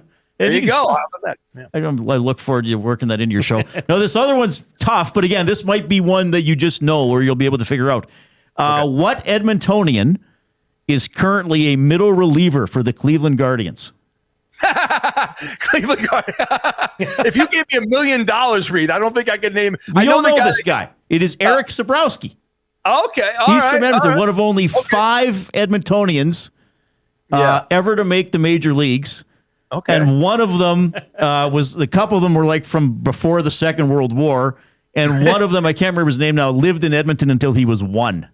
And then moved to the States. So that's not good for community pride that he left age of 1. Is baseball? I mean, is that a big thing or not a big thing in Edmonton, or is it kind of? I mean, everywhere it's not as big as it used to be. Yeah, we used to be a AAA till about 20 years ago. I remember that the Angels AAA team was in Edmonton when I was a kid. Yeah, we had the Angels for a while. We had the A's. We even had Florida for a couple of years, which. Look at a map. How convenient is that? The Expos were here. Jason Bianchi Giambi was here. Jose Canseco was here. I think with the Angels, Devon White was here. That's right. That's cool. Salmon was here. Remember Tim Salmon? Yeah, I remember the Angels used to always guys getting sent to Edmonton or getting called up from Edmonton. Well, and we had the White Sox, right? Because George Kittle was here. Not George Kittle. Ron Kittle. Ron Kittle. The 1980s big white guy, slugger guy. Yeah, I remember him. Yeah, I remember him. Yeah. So there's your fun fact. So now if you see Eric Sabrowski get 2 innings of perfect relief and you're talking about, he's from up in Edmonton. You know that? There's hardly anyone from there. Fun fact. I'll brag. I'll be able to brag. I'll be like, listen, you don't know this. And when I'm watching the Carolina Rams game, I'll say, hey, Hubbard, Edmontonian guy. That's an Edmonton guy right there. That's it. Big Oilers fan too. So you can tie it all together. That's good. Ben, you're the best. You're just absolutely a blast to have on the show and just talk sports and trivia and who knows in LA traffic or whatever else is going on in your world. We'll bug you again. We'll give you a bit of a rest, but we're going to bug you again because we love having you. Enjoy the NFL playoffs and the run to the Super Bowl, and enjoy the Olympics. Who knows? Probably going to be Canada, USA, and the gold medal hockey game. That's going to be fun. That'd be awesome. Thank you, Reid. Jay, have a great show. And I did not go 0 for 3. I got half a point. Okay, remember, I got half a point. I didn't go 0 for 3. Well, I'd also give you half a point on Hubbard, so I'd give you 1 out of 3. Yeah, not bad. I'll take that. See you soon, buddy. Bye-bye. Ben Maller joining us on the Oil Country Towing video hotline. Those were tough questions I gave him for a guy from LA. Well, and I love how he just emphatically laughed when you said Cleveland Guardians. I knew that'd be a hard one. I felt a little bad asking him, but I also thought, I think that he would like knowing that, though. But you know what? Yes, you're correct. But think of that, Reid. Like in Edmonton, we have the Oilers. The Oilers are the team that move the needle. Yes. That's what makes Edmonton Sports Talk work. Think of all the needles in LA. Think of all the teams, NFL, MLB. I mean, what do you have your choice of what to talk about. Right. On any given day. The NHL down there is a blip on the radar, I believe. Yeah. Yeah, well, I think Rams are big. I think I would think that Lakers, Dodgers, and Rams are probably the biggest. I don't know, we should have asked him that. He's already gone. Yeah, I would say Lakers got to be up there too. Yeah, for sure. He's awesome to have on the show. It'd be totally. I love how we asked him, like we were talking about picking the Olympic hockey rosters. He's kind of like, nobody's even. Whereas here it's like time stops. He's like, what? Who? Yeah. Here we're like drawing pie charts to determine who should be on the team. That's a little bit more in depth. Yeah, he's a lot of fun and good perspective on the Rams. That's kind of how you feel. Yeah. It was interesting to hear that a team that's kind of the hardest thing to deal with the Rams. If you're a supporter, is what version of them show up, right? And they have proven that they can win, but they've proven that they can fall apart. Do you know last week 13 of the NFL was when they went to Carolina and Carolina beat them? I believe it was 31-28. Oh, right. Stafford threw 2 interceptions, one for a pick six, and they ran for over 160 yards on the LA Rams. So, but I think this week with Devontae Adams back, they get that offense clicking, and once Stafford's in that offense is going, I don't think anybody can stop them, at least this weekend. Edmonton Sports Talk presented by Play Alberta, your home for online gaming excitement featuring casino games, live dealer action, lottery, instants, and sports betting. With the Play Alberta app, you can take the fun with you anywhere. Download the app or sign up today at playalberta.ca. Jay's play of the day is posted, and there's a bonus play that we're going to get to a little bit later on. A teaser. That's going to be incredible as well. The oil understood for GCL Diesel when we get back.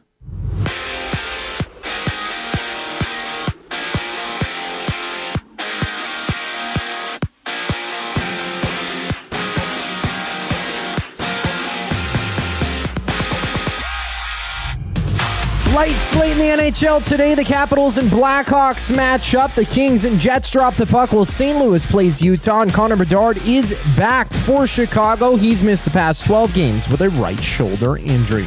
Canada has released this year's women's Olympic hockey roster. Marie-Philippe Poulin, Sarah Nurse, and Bruderheim, Alberta native Emmerance Mashmeyer among the 23 players to be named to the squad. In Pandas hockey, the RDP Queens visit Claire Drake at 7. While on the hardwood, the undefeated Pandas tip off with the 16-0 Huskies at 6. And the action keeps going at 8 o'clock when the Bears and Huskies meet, having both games go down at the Saville Center. NBA action, there's 10 games with Toronto in Boston. Scotty Barnes is doubtful for the Raptors with a right knee sprain he suffered Wednesday against the Hornets. To the MLB, 32-year-old free agent Max Kepler has been handed a 80-game suspension by the MLB after testing positive for a banned performance-enhancing substance. Reid Wilkins Show continues after a brief break. I'm Zachary Kubish, keeping you up to date. The Nielsen Show with Lieutenant Eric. Luke Gazdick. I just think it's a building that, for whatever reason, Connor and Leon love playing in. Helly's always the X factor. If they get after them early, it'll be tough for them to chase the game. Roll all 4. That's what you have to do. Roll all 4, make them keep up with you, make them play with you, and hopefully Helly isn't having one of those nights where absolutely nothing's getting by. The Nielsen Show with Lieutenant Eric. Weekday mornings 6 to 9. Only on Edmonton Sports Talk. Your clear choice for Edmonton sports. When you cater with Royal Pizza, you're getting the same great pizzas, pastas, and salads you love, just bigger and built for a crowd. Perfect for teams, offices, or parties, Royal Pizza's catering brings real value around $10 per person. Delicious, high quality, and easy. If you like their pastas, you'll love their catering pastas even more. Visit royalpizza.ca or contact your local store for exact pricing and details. So come on home, Royal Pizza, still making it great. At Firehouse Subs, our subs are freshly toasted, stacked high, and crafted to satisfy. Each sub is piled high with premium meats, melty cheese, and toasted to perfection. Firehouse Subs brings bold flavor to every bite, all served on a freshly toasted roll. But we're not just feeding Edmonton, we're fueling it. Dig into the brisket hat trick, piled with slow-smoked brisket and melty cheese. Or go to the Firehouse Subs fan favorite, the Hook and Ladder. Made to order with smoked turkey, honey ham, and Monterey Jack cheese on a perfectly toasted roll. With 15 Firehouse Sub locations across Edmonton and the greater area, it's easy to grab a hot and hearty sub close to home. Firehouse Subs. Hot, hearty, made to satisfy. When gambling, set a budget before you play. Stay informed and visit GameSenseAB.ca to learn how. Remember, if you gamble, use your game sense. Since 1952, William Huff has been the heartbeat of Edmonton's advertising world. From humble beginnings to a citywide powerhouse, we've been the go-to for signage from print to design and installation. Partnering with Edmonton's top sports franchises and major events, we've helped shape the city's global reputation. Our secret? Unmatched customer service, decades of experience, and a passion for excellence we call the William Huff Advantage. Visit us online at williamhuff.com. Must you click? Click.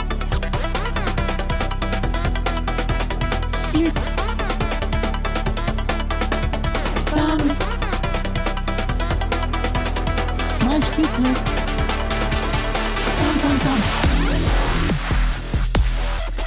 All right. Thanks a lot for joining us this afternoon. We're halfway through the show. We're having a blast. Good to have Ben Maller on the show out of Fox Sports Radio in Los Angeles. We had a great chat with him. Jay and I are in the Canadian Brewhouse studio. UFC 324 is live Saturday, January 24th at the Canadian Brewhouse. TVs everywhere, ice cold drinks, and nonstop action. The Canadian Brewhouse, our house, is your house. If you're on iHeartRadio, TuneIn Radio, we appreciate that. And if you're on YouTube, we appreciate that as well. And on YouTube, you have the added bonus of you can show us how much you love us by clicking the thumbs up button if you have not done so already. We want to get to 100 thumbs. We're at 75, so we're 3/4 of the way there, halfway through the show. We're on a good pace. But don't let that think like, oh, I don't have to click. No, please click. Our off-topic topic for William Huff was the best sporting traditions unique to a university. Yep. Scott from Wainwright sent this in to the River Cree Resort and Casino inbox. You can do the same at 780-218-9999. I've done the Gator Chomp at Florida Gators football. That and singing Tom Petty Won't Back Down there as well is awesome. That's fantastic. That's a good one, the Gator Chomp. Gator Chomp, I like that. Yeah. That's really good. Send in your... Yeah, and if you've been to a game and done it or seen it in person, that's pretty cool. Like, it would be neat to be in Wisconsin for the jump around. That would be... Like, the visiting team does it. That would be a little scary. Like, just think of the reverberations shakes, and the But the videos, because there's all these videos that people take, like, the visiting team will do it. Yeah. I guess the refs don't do it, but... I would rather be at Virginia Tech. Just because Enter Sandman and the way they light it and the way it just boom, boom, boom, boom, boom, boom, you know, like that bass hits. What did they play at sporting events before Enter Sandman? Thunderstruck. AC/DC. Well, they're only a couple years apart. Yeah, but that was a hit. I mean, yeah, what did they play in good old timies? I'm trying to think. What did they play in the olden times, I think Thunderstruck was 89 and Enter Sandman was 91. Is that right? Yeah, 91 for Enter Sandman for sure. The Razor's Edge was the album with Thunderstruck. 1990 was Thunderstruck. Okay. What about Painted Black? The Doors. Or a little Jim Morrison. Right? Well, no, Rolling Stones. Rolling Stones. But didn't the Doors do that? What am I thinking of? What song am I thinking of? Well, they wanted to paint the doors black. Light My Fire? Maybe. Oh, A Break On Through to the Other Side. Maybe. Yeah. You strike me as a big Morrison guy. Not Van Morrison. No. Yes. Jim Morrison. Yeah, he was pretty cool. Yeah, I like the Doors. Have you seen the movie? I have not. No. Val Kilmer. The late Val Kilmer. Oh, what? You know Johnny Chase from Entourage?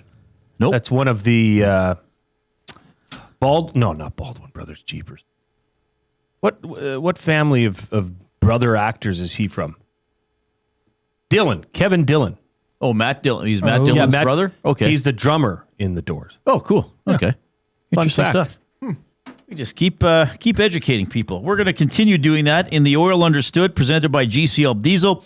Providers of the best diesel engine components around, from turbochargers to injectors, fuel pumps to sensors. They are the critical engine component experts, proud to serve Edmonton and Northern Alberta for over 50 years, and now a partner of Edmonton Sports Talk and the Reid Wilkins Show. GCL Diesel. Diesel. Understood. Yeah. Winnipeg Jets fans, you may want to cover your ears. Uh-oh. I want to say this about last night's game, first of all. I thought the Winnipeg Jets in the final 2 periods looked like an AHL team. Ooh. 5 shots. Well, if an NHL team played an AHL team, the AHL team would do stuff, but they wouldn't do a lot. Like 5 shots on goal, that's actually hard to do.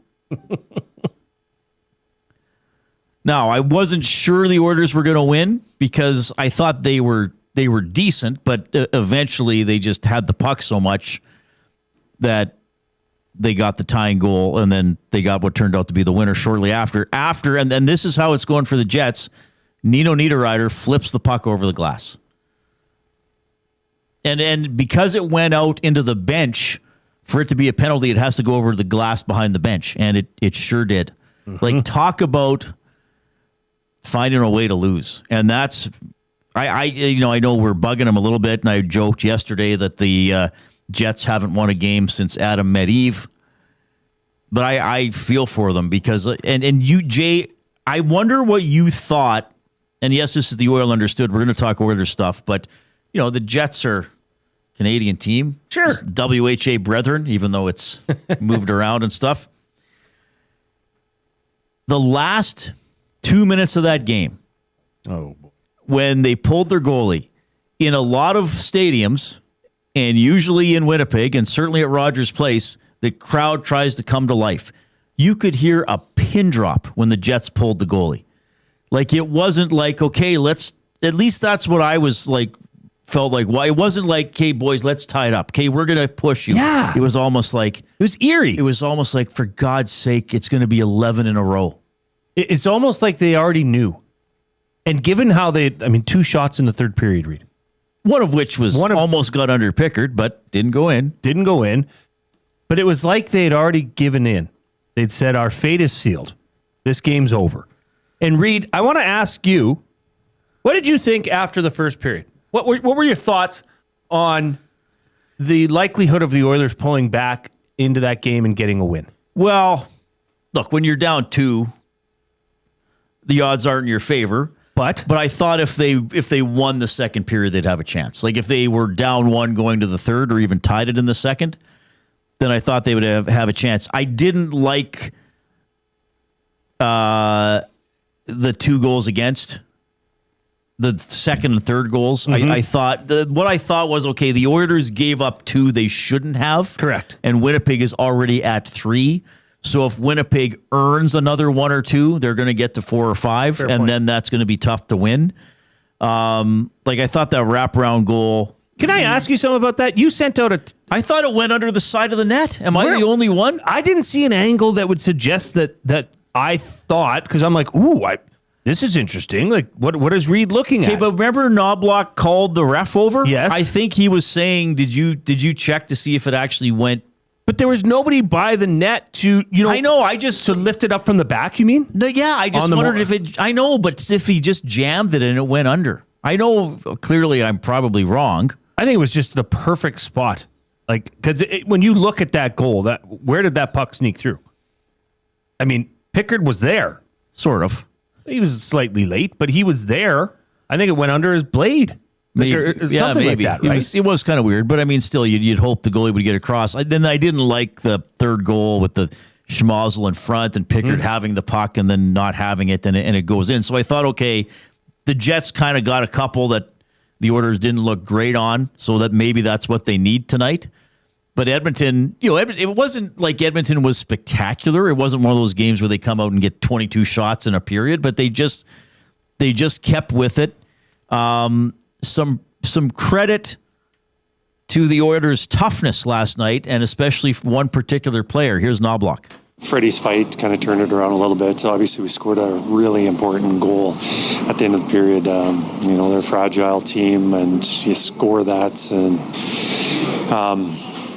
eliminate their lead just to 1 puts a lot of pressure on them. And and then Doc, a lot of big key block shots, and you need that stuff. Do you want to play the Hyman clip then? Before I say my piece? A great win for us, great team win. I think a lot of guys contributed in different ways.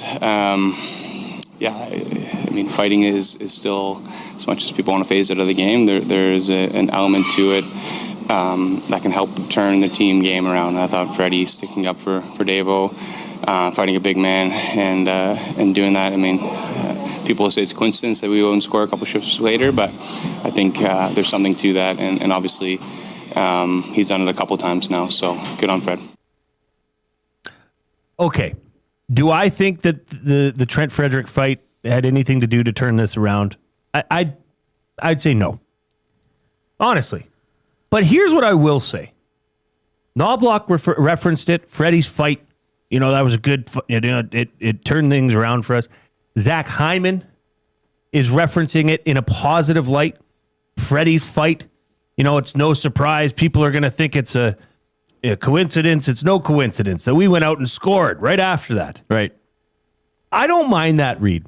I don't think there's zero correlation between Freddie's fight and Connor McDavid's goal at the end of the period, which was just a throat punch to the Winnipeg Jets going into that second intermission. But I like what they're doing. They are at least trying. This is team building 101. Find your weakest link and build them up. Right. Build them up however you can. Yeah. And that's what they're doing. So good on them, okay? Trent Frederic, that's sure. If that's what you got to do, I don't Kate, you're not a knockout fighter, okay? Appreciate the effort, Trent. But maybe just if you could just direct your anger towards the boards and a player in between you and the boards. That would be cool. Let's try that. That's our next stepping stone. No, but in all seriousness, I like that, to hear that from the locker room, from the coach. They are trying to build this player up as well. Right. So if that's what it takes, positivity after, and I mean, hey, Stanley's not a guy anybody would want to fight. What is he, 6? Yeah, he's a big guy. He's 6'7". So good on him for that. Good on the team for rallying behind that point in the game. But do I think it was a turning point in the game? No. Yeah, if the Oilers were going to come back, they probably. But yeah, you're right. This is like you and I golfing, and I can't make a putt, and then on 12 I make a 4-footer that's flat, and you're like Reid. That's the hardest putt I've ever seen anybody make. Exactly. Like that was that like Jack Nicklaus in his prime couldn't have read that green. Positivity. Like, oh man, you're gonna dominate these last 6 holes on the greens. Like your putter's on fire, baby. Like you're trying to get me going. But really, that's a sign of a veteran team. That's a sign of people that see a player, a teammate that's not performing to their capabilities or to the best of their abilities. Right. So I like that. Smitty the Welder, I disagree, Jay. A fight definitely can wake up a team, sure. But were the Oilers asleep? Oh, it can, but I don't. The question would be, Smitty, do you think it did last night? And were the Oilers asleep? Did they need to be awakened? The Oilers dominated that second period. It was finally they got rewarded for it near the end of it. But I don't think they needed to be drug into the game. Like they were sleepwalking through the second period. They were not. They were in control. They were just down to. Zach Hyman's tying goal, like to me, that's classic Zach Hyman, because that's the combination of brains and skill and hard work. He gets the puck. He's in a position where he could have shot it. He takes a second. He steps to the net. He shields the puck with his body, and then the skill, he roofs it. He's a big goalie. I've tried to go cross-side on him on the back end. That's kind of the usual move I make, but I thought that had some time to go short side, and obviously I was able to beat him, which was a big goal for us. That was in and out. So that was a beautiful shot. And to do it so tight, in close. And that's something, Reid, honestly, when that play was developing, when he got it kind of at the circle, I thought, okay, he's going to try to look for Connor across. Yeah. And he took it in and took it right to the net. I mean, that is a goal scorer's goal. That's not Hyman's usually banging, crashing in front of the net. To see him finish like that. Yeah, he can snipe. I remember he scored that one late in game 1 against Vegas last year where he just wristed it past Hill. I mean, He can shoot the puck too. He doesn't score often from mid-range, but every once in a while he can pot one. So, yeah, an encouraging game. Some other guys chipped in. Kapanen, really nice play, throwing that puck back door to Podkolzin, who has hit double digits right? His 10th of the season. So really good total for him. And again, he does, the people, the Podkolzin fans point out, rightfully so, he does not get power play time and is going to maybe have a chance to flirt with 20 goals. So that's pretty good. See if the Oilers can finally get their third win in a row. And the Jets are right back at it tonight against the Kings. So is it going to be a dozen for the Jets? And how's LA going to be feeling coming into Rogers Place tomorrow? I want to ask you quickly here. Is this kind of the when you look at these top three lines,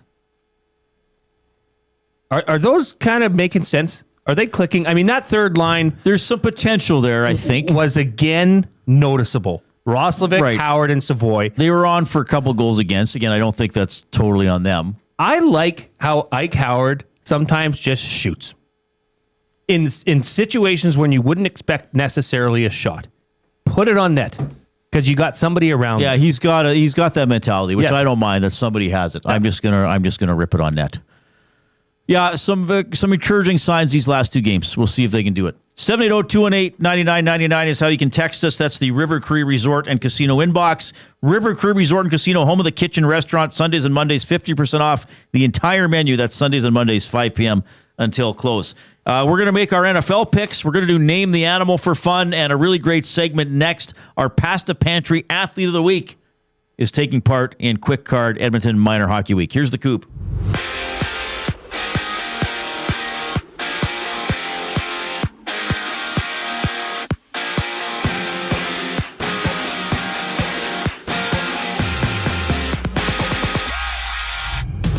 Only 3 games in the NHL today. The Capitals and Blackhawks match up. The Kings and Jets drop the puck while St. Louis plays Utah.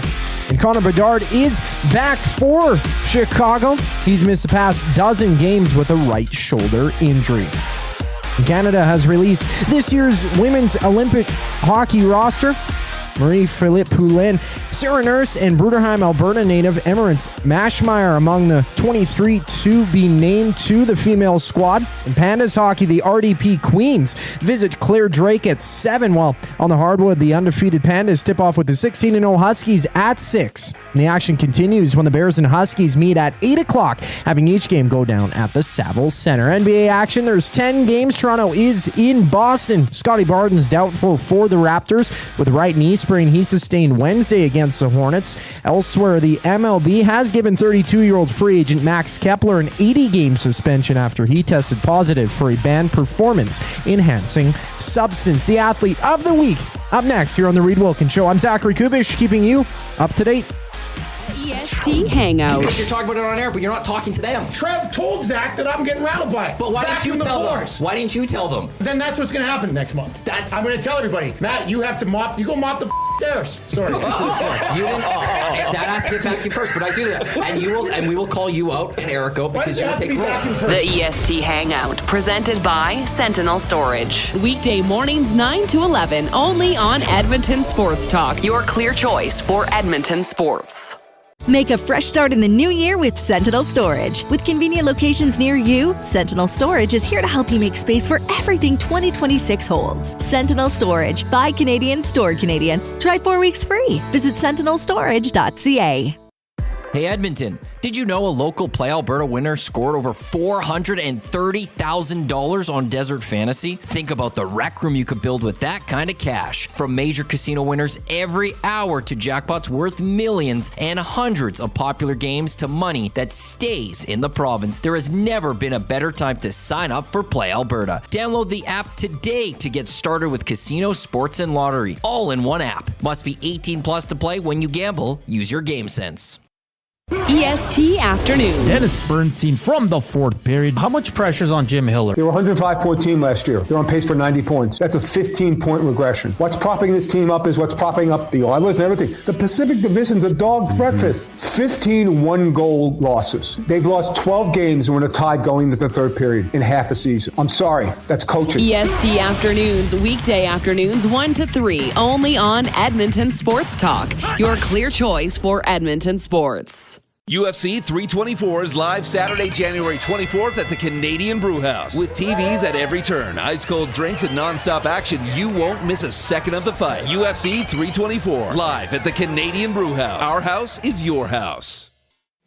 the oil stream. Yeah, how are you two guys feeling today? I'm glad you I'm a brought it little up, man. nervous. So- are you? Yeah. No, don't be. You're not, eh? No. Hey, come on, you got to be a little bit more nervous than 2 days ago. Him and Very good Podkolzin play. look like they've got maybe the best chemistry on the team. Why would you break those guys up? Because after tomorrow's game, it could be completely opposite. Oh, tomorrow's going to be their first 3-game winning streak of the year. They're going to definitely leave them The together. Oil Stream, presented by Boston Pizza. Monday, Wednesday, and Friday afternoons at noon. Only on Edmonton Sports Talk. Your clear choice for Edmonton sports.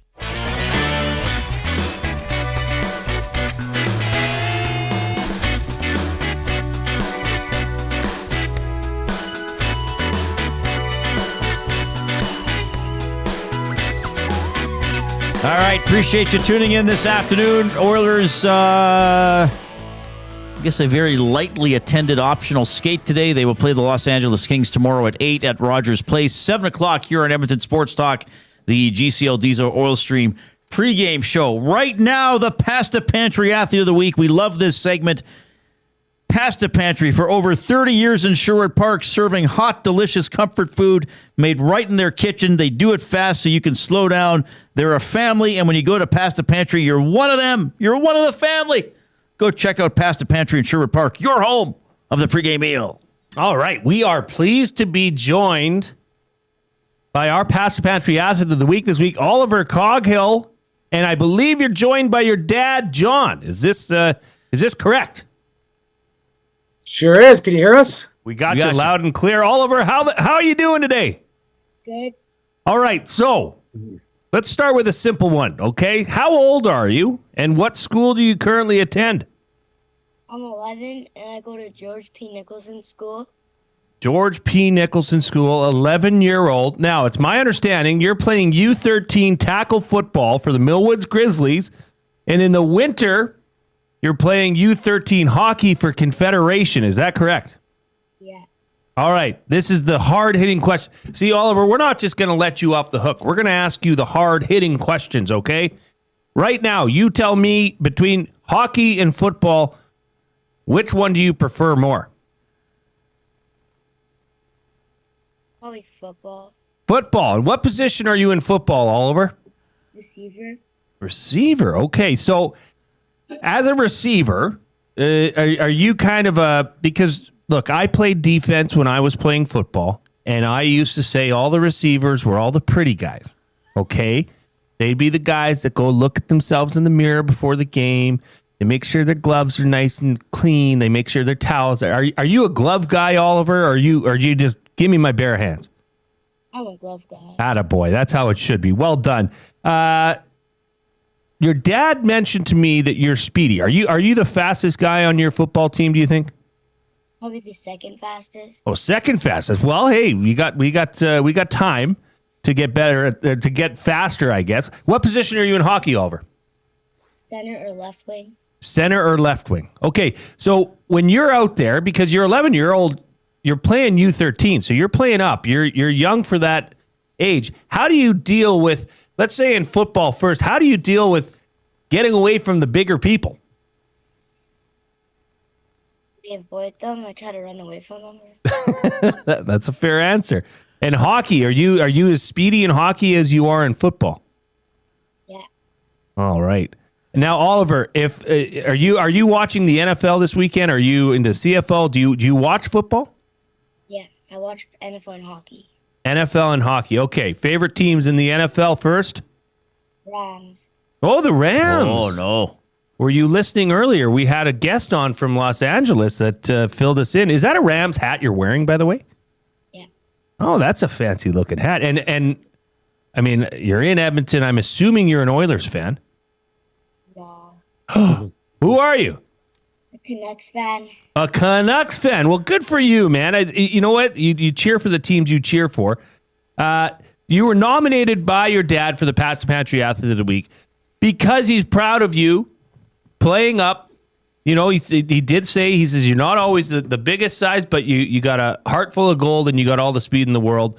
So I'd like to congratulate you, Oliver, on being the Athlete of the Week. Dad, what does this mean to have Oliver highlighted here? And thank you for the nomination, by the way. But speak a little bit on your son, Oliver, and just his determination, his work ethic, etc. It's great. It's very Don't mind the voices. I've been kind of getting over cold here. No worries. But it's great. He loves sports and he's very passionate about it. He played tackle football was the first sport he played when he was 8 years old. Tackle and flag. Started flag and then tackle. He does track at school as well. But just his passion for it makes me happy as I grew up playing sports and football is my sport. I never played hockey. But it's fun to watch and fun to watch him smile and get intense and be competitive. My wife doesn't like him getting hit by the big guys in football, but it happens. Now even in hockey, it's starting to happen a little bit now even, but not supposed to, but it happens. So it's just us adults live our lives for these kids now in their sports, right? So yeah, it's wonderful. I in the background, I've been watching my daughter's playing a basketball game as we speak, so I certainly understand what you're saying. Okay, Oliver, yeah, Reid, you go ahead here. Are you in minor hockey week right now? Right. Yeah. When's your next game? Do you know? Tomorrow. Tomorrow, okay, and we're going to have another segment on minor hockey week. So all the best. That's a great experience. Have fun doing that. That's cool. Oliver, I got one more for you before two things, okay? First one, your Rams are taking on the Carolina Panthers in Carolina. You think they're going to go into Carolina and get the job done? And what's the final score? I think they're going to win. The score's going to be like 24-10. Oh, I like that. That's an astute answer. Pasta Pantry, as you know, is the presenting partner of the Athlete of the Week. So you've won a $25 gift certificate to Pasta Pantry, as well as a custom Pasta Pantry Athlete of the Week hat. You can ask for the hat when you go there to get your pasta. What's your favorite thing to eat at Pasta Pantry? Mac and cheese. Mac and cheese. All right. A man after my heart. Oliver Coghill, you are the Pasta Pantry Athlete of the Week. Thank you very much for taking time to join us. Good luck in your hockey game tomorrow and then the rest of the Minor Hockey Week tournament. And Dad, thanks for the nomination. We appreciate it. We'll check in with you. I'll send you an email on how to get the GC. But thanks, Oliver, and congrats on being the Pasta Pantry Athlete of the Week. Thank you. Thanks, guys. Appreciate it a lot. No problem. Right on.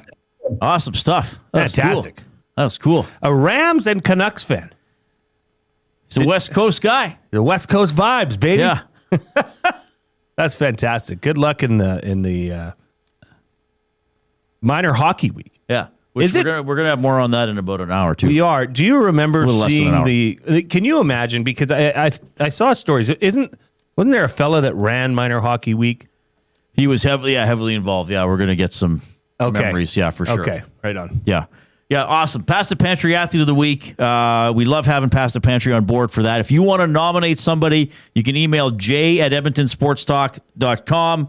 And, of course, we have the submission form on our website as well. Yep. edmontonsportstalk.com. Just go to that and send it in. We've got a lot of great suggestions coming in through that. And also, you can text us at any time, 780-218-9999. The afternoon inbox, courtesy River Cree Resort and Casino, home of Tap 25 Restaurant, where the entire menu is 50% off 7 days a week from 2 to 5 p.m. We're going to have a fun final hour. We're going to make our NFL, we're going to predict all 6 games, including the scores. Yes. We better save them. We're going to do Name the Animal. We'll get more on Minor Hockey Week from Kylie Quinn with Hockey Edmonton, and, of course, our words of the day. Here's the 5 o'clock break. 2 guys and a goalie.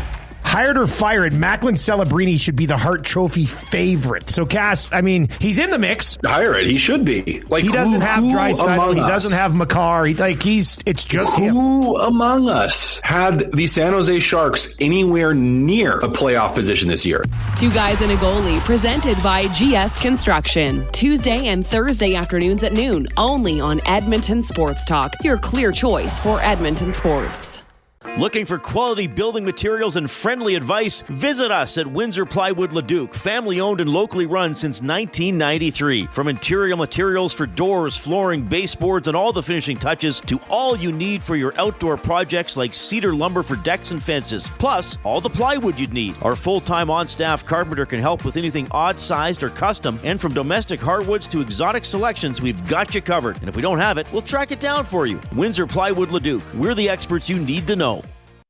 Time for a new career in 2026? Or maybe your kid is still pondering their path. Good news! Weiss Johnson is hiring. Hi, it's Dennis, and not only are we hiring for heating and air conditioning, we're also looking for experienced plumbers and gas fitters. With the growth in residential development, there's no shortage of opportunities at Weiss Johnson. Choose your path with us. Learn from one of the industry leaders, and we will grow together. Receive great benefits and school reimbursement as well. Visit weiss-johnson.com today. Make a fresh start in the new year with Sentinel Storage. With convenient locations near you, Sentinel Storage is here to help you make space for everything 2026 holds. Sentinel Storage. Buy Canadian, store Canadian. Try 4 weeks free. Visit sentinelstorage.ca. Running your own small business takes courage, and as it grows, so does your team. That's why Alberta Blue Cross offers health, dental, life, disability, and wellness benefits designed for small businesses. Because we know a healthy team means a thriving business. Join over 5,000 Alberta businesses who have chosen us to help their business grow and succeed. Alberta Blue Cross takes care of you and your employees, so you can take care of your business. Visit ab.bluecross.ca to find a plan that's right for you. At Mind360, we invite you to embark on your mental health journey in a safe and comfortable space. Conveniently located in St. Albert, Mind360 has a diverse team of experienced clinicians that offer a broad range of tailored services for children, adults, and families. Furthermore, we are very proud to serve our military, veterans, and first responders. If you're looking for counseling, treatment, or assessment, understand that you are not alone. Contact Mind360 at mind360.ca to book an appointment today.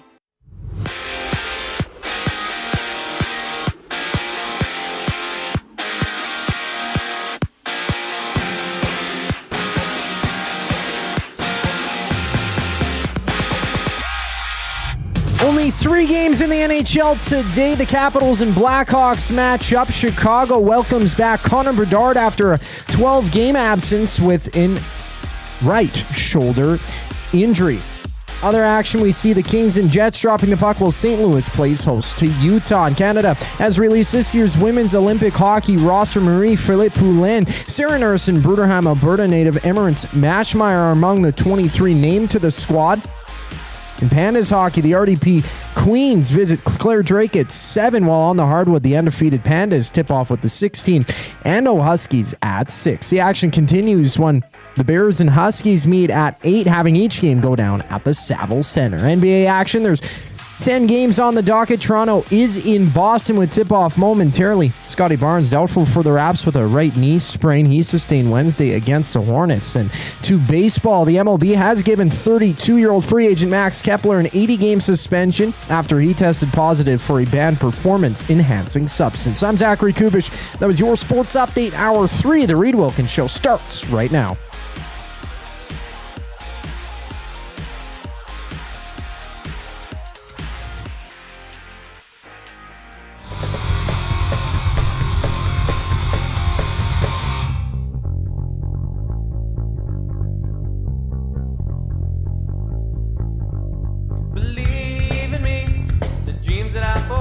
Did you give it to anybody else from North Shore at the game tonight? You know what, Reid? No. So the North Shore songs are going up on the Nasty Club? They will be. When? TBD, bruh. They're in control of the coup has them. The coup has them, Reid. But as to when they get up there, I don't have the foggiest. Hopefully soon. That's awesome. Isn't it? I will say, I just want everybody to really listen to the lyrics. You wrote them? No. Oh.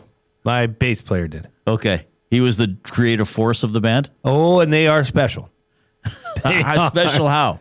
Special how? Special how? Special how? Overly special simple cheesy or cheesy? Intentionally cheesy? No. Because like if I were to write a song where the lyrics were like, we're going to rock and roll all night, we're going to rock and roll so right. Like I'm being intentionally cheesy. Yeah, no, these were just cheesy because they were cheesy. But he thought he was being deep? Yeah. Oh, okay. We were in high school, right? So your worldview is a little different. Totally different. Yeah. We were very religious, so that'll be funny. You'll find some interesting... Or are there religious references in your music? Several. Okay. Yeah. But there's also a song about 9/11. Yeah. Okay? We did it all. You did Reid. it all. Did it all. We had no boundaries. Were there any songs about heartbreak? Oh, yeah. Were there any songs about partying? A lot of songs about girls. Okay, but in a religious way? In some instances, Like yes. just holding hands. just together in prayer, not in any other any other form of coupling. No, it was very respectful. And you know what? The good news is you can listen to it in your car with your kids, because I can assure you there's no swears. There's no swearing. There's no sexual references. None. I'm in love with you, baby. Come pray with me. I'm not even aware of what you look like. There's no other form of attraction except a mutual love of God. Come on now, baby. Won't you pray with me? That's exactly how they went. That's one of the songs. That's one of the song titles. Is "Come on now, baby, come pray with me." Next up on 97.6 CJPM, it's the North Shore hit. "Come on, baby, come pray with me." I should write the full lyrics. I want you to make. Oh my god! Because AI now. I mean, it's beautiful. Yeah, we could crank out. I want you to make the hit. The North See you, Shore Betty. Have song. a great weekend, young man. What if we put into AI in the style of North Shore? If we'd be like, what? Right. It would have to be in the style of pop. Of late 90s rock? No, punk rock. Punk rock, sorry. Punk rock. Come on. What's the full name of the song? I was just going to call it Pray With Me. Come on, baby, come pray with me. That's the full name of the song on the back of the tape. Yes. Come on, baby, come pray with. Nothing's in brackets. No. Come on, baby. And there's Any no punctuation. None. Just come on, baby, come pray with me. Yes, there's no commas, nothing. Skep, there's a. Well, hang on. Come on. No, come on! Exclamation point. Baby, come pray with me. Oh, see, to me, it was. Oh, interesting. I would have put the exclamation point after the first baby. You can come decide. on, baby. Okay, exclamation mark. Oh, come on, pray- baby. Come pray with me. Come pray with me. Yeah, I think you're good there. Oh my god. I'm thinking. Think of all the. Oh my goodness. I just know. I might actually write this. Yeah. And don't think we're making fun of prayer in any way. It's just funny. No, that you made a rock. You were in a rock band, and it's like, what were your songs about? And you're like, well, a lot of religious songs, a lot of church. Like a lot of people say, oh, you were in a rock band when in high school. What were your songs about? I think a lot of kids would say, like, well, about hating our teachers and not wanting to go to school and smashing property and trying to get drunk and maybe trying to perhaps have. Ours were about girls in Christ. So, but not girls in a like. My sister is texting. Not premarital sex type of way. My sister is texting. Uh-oh. She said, I'd listen to that song. I'm dying laughing. Reid's song is hilarious. Well, thank you. Every once in a while, I make somebody laugh. Usually, I just annoy people. Yeah, no, you've done it. Your sister. AB all day 25. But can you dance to this song? Well, it depends on what situation you're in. Yeah. That's true. Depends where you are. Yeah. Well, the problem with dancing is it can lead to something else that shouldn't be sung about by North Shore. Wow. So what did you write about the girls? Like, because clearly you didn't think it was appropriate to. Well, put a song on. Put on. What's the one song? Great. By the way, this is now fired up. Fired up for Jeffco Fireplaces, proudly serving Edmonton and area for 45 years. The authorized dealer for Napoleon Fireplaces, whether it's gas or wood burning, look no further than Canadian-made Napoleon Fireplaces. All the Napoleon products you need are available at Jeffco, 9281 50th Street. Oh yeah, this is a classic. Well, this is the breakup one. No, which one is this one? My Beautiful Goodbye. This is about a breakup. Okay, so we got to hear the lyrics here. Yeah. Well, I can speak them to you, Yeah, too. please do. Okay. So it's wisdom creeps in. As sand pours through the hourglass.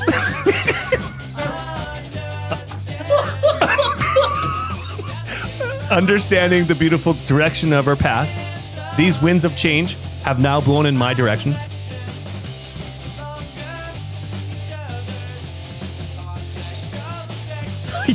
I forget what I said there. This one's kind of catchy, though. Yeah. What was the first line? A young man's first. True love that echoes. Oh, nice. No, who's there if he falls?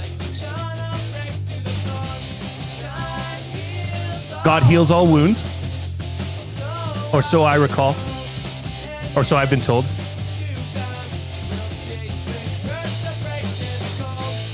It's strange to see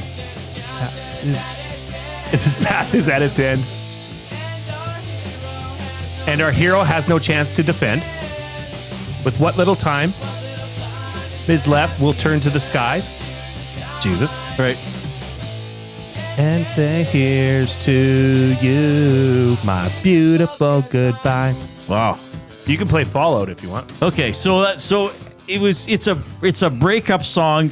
But there's a religious component to it. Right, so you still work. There's always that backbone. That you will be saved by religion from your broken heart. Wow, good, yes. Yeah, wow. I understand the theme of the song. Thanks, everybody. I just passed English 20. Oh, my gosh. That is really something. Well, I'm proud of you for being in a rock band. That's a pretty cool thing to say. Yeah, it was fun. And you've inspired me now to write, what's it called? Come on, baby, come pray with me. Yes. Come on, baby, come pray with me. Holy smokes. What if I could write it in the style of Def Leppard? Yes! But we weren't Def Leppard. No, you weren't. I already forgot what. They'll all come up with something. And next up, it's a smash hit. Come on, baby. Come play with me. I just imagine, though, like an established rock band having a song with that title. Like if AC/DC had that. Here we go. Well, I'm going to church.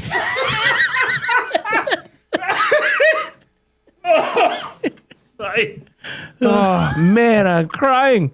It's okay. This is awesome. It's okay. It's okay to cry sometimes. Yeah. I'm sure that was the name of another North Shore. Yes. Here, there's another song I'm going to write. Yeah. It's okay to cry sometimes. It's okay to cry sometimes. It's okay to cry sometimes. It's okay. In church. Yeah. It's okay to cry sometimes, comma, in church. It's another North Shore song. That's amazing. All right, let's do let's try to slowly get the show back on the rails. By the way, please give us a thumbs up on YouTube if you haven't already. I mean, if you how can you not like this segment? We need 14 thumbs to get to 100. So we have had some people delay or leave without even thumbing us, which makes me sad, but that's okay. Click share as well. Send the show link off to somebody else. Name the animal and words of the day coming up. Kylie Quinn is going to join us from Hockey Edmonton for the lowdown on Edmonton Minor Hockey Week as well. All right, so we're going to do our predictions, including the scores, and see if anybody can nail it. I'll take pictures of these to document. Okay. Rams at Panthers.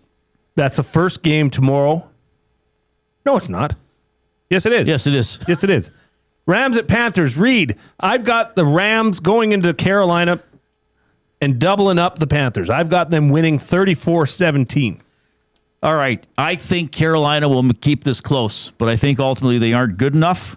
But, I mean, it is playoffs. They tend to be tight. It is in Carolina. I will take the Rams to pull it out. I'm going to predict a close game. Rams 23, Carolina 20.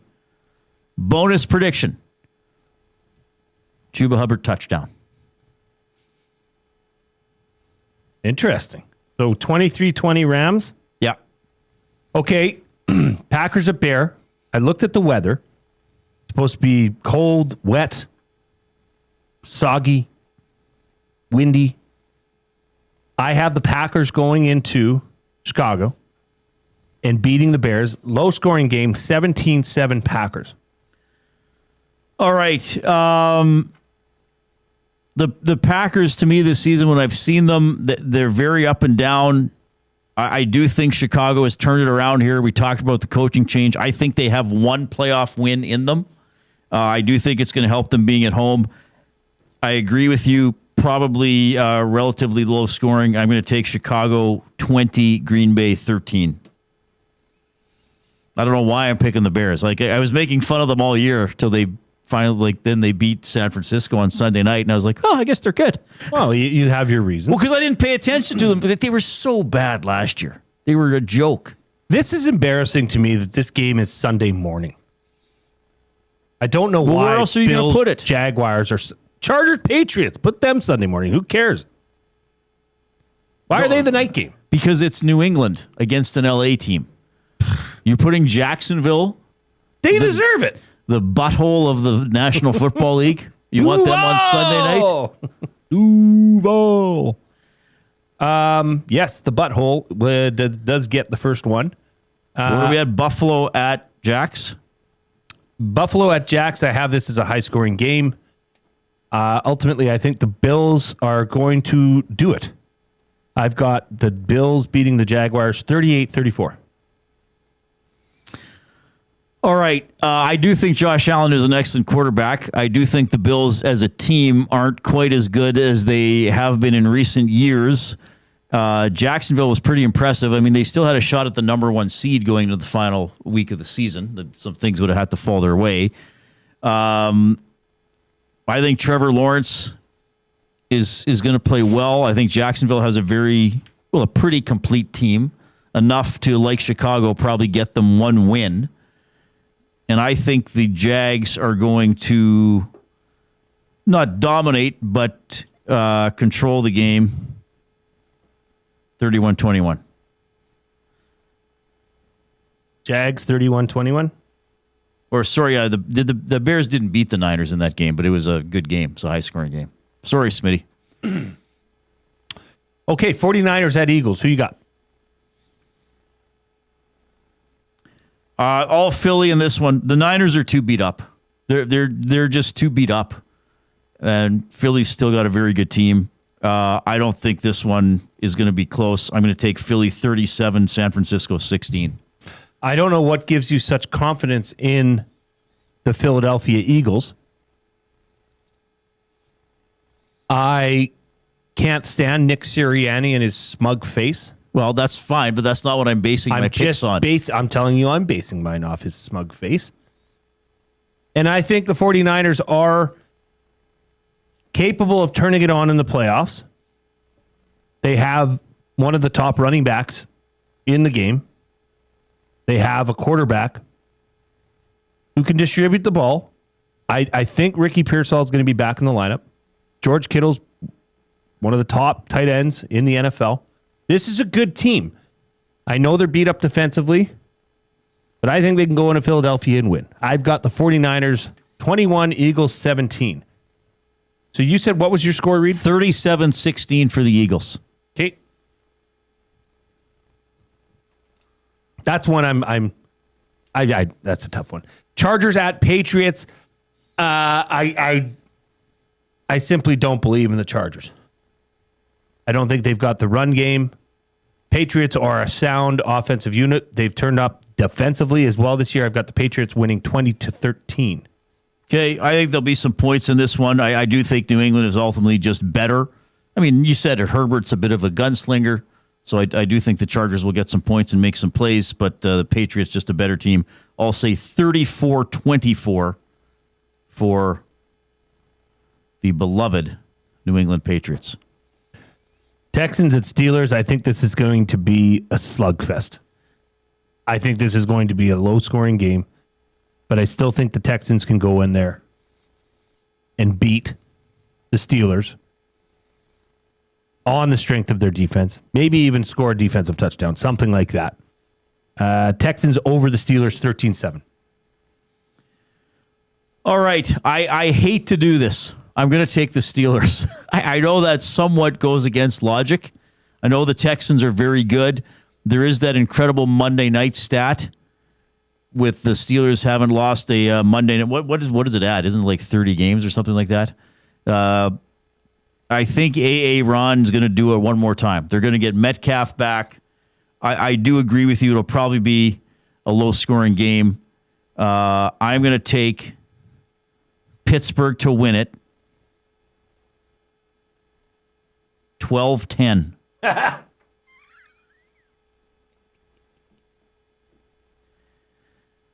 Pittsburgh 12, Houston 10. Well, this is actually interesting because we have quite a few differences. We're together on the Rams. We're different on. I've got the Packers. You've got the Bears. Yep. I've got the Bills. You've got the Jags. I've got the Niners. You've got the Eagles. We both have the Patriots. And I've got the Texans. You've got the Pittsburgh Steelers. Oh, we just agree on 4 of the 6 games. Finally. That's amazing. I only took one road team, which scares me a little bit, but wild card weekend, I took several. In fact, I took 5 out of the 6. Statistically, you took 5 road teams. Yep. And I took 5 home teams. You took 5 road teams. Rams, Packers, Bills, Niners, Texans. Oh wow! Give it to me, baby. Straight in the veins. Yeah, well, you really are. Come pray with me, Reid. You're going to need some divine intervention to get that. I think maybe the Eagles will run out to North Shore. Maybe. You never know, bro. That'd be pretty incredible. You know what? I love football. Hey, is this the time then, Reid, that I should mention the NFL extravaganza that I put together? Oh, yeah. Got to do it. So here's the thing. If you want to go for the gusto, you can check out Jay's NFL football extravaganza play of the day. It's over at playalberta.ca. Click on sports, click on EST specials. Boosted to 1,085 plus 1,085. So that's almost 11-1. Rams money line, Packers money line, Bills money line, Patriots money line, 49ers plus 5.5. That's it. 5 teams. I didn't take all 6. Which game did you ignore? Monday night. Texans at Steelers. Okay. Well, you can Steelers have a great record on Monday night, by the way. Yes. They're very fortunate to get that placement. Well, that's why they put it there. So that's Rams, Packers, Bills, Patriots, all to win money line, and 49ers to cover 5.5 points. That is boosted to 1,085 plus 1,085. That's fantastic. Head on over to playalberta.ca, click on sports, click on EST specials, and you'll see all the plays there. All right. We are coming to you from the Canadian Brewhouse studio. The Canadian Brewhouse is showing you love. Download the app and earn double points on Tuesdays and Thursdays, triple on Sundays, plus weekly challenges, all on the Canadian Brewhouse reward app. The Canadian Brewhouse, our house, is your house. You can put your predictions in the nasty chat or text us 780-218-9999, River Cree Resort and Casino inbox. All right. We're still going to do something on Minor Hockey Week. Words of the day. Name the animal is coming up. My goodness, what an end of the show. Here's the Coop.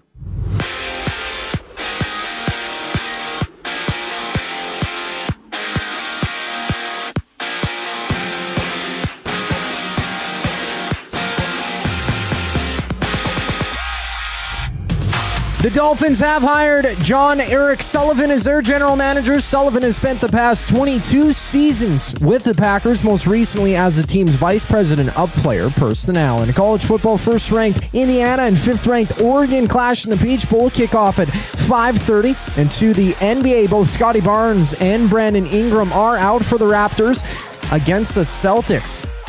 In the first, Boston leads 22-13. 6 minutes left in the opening frame with a pair of other games underway around the NBA.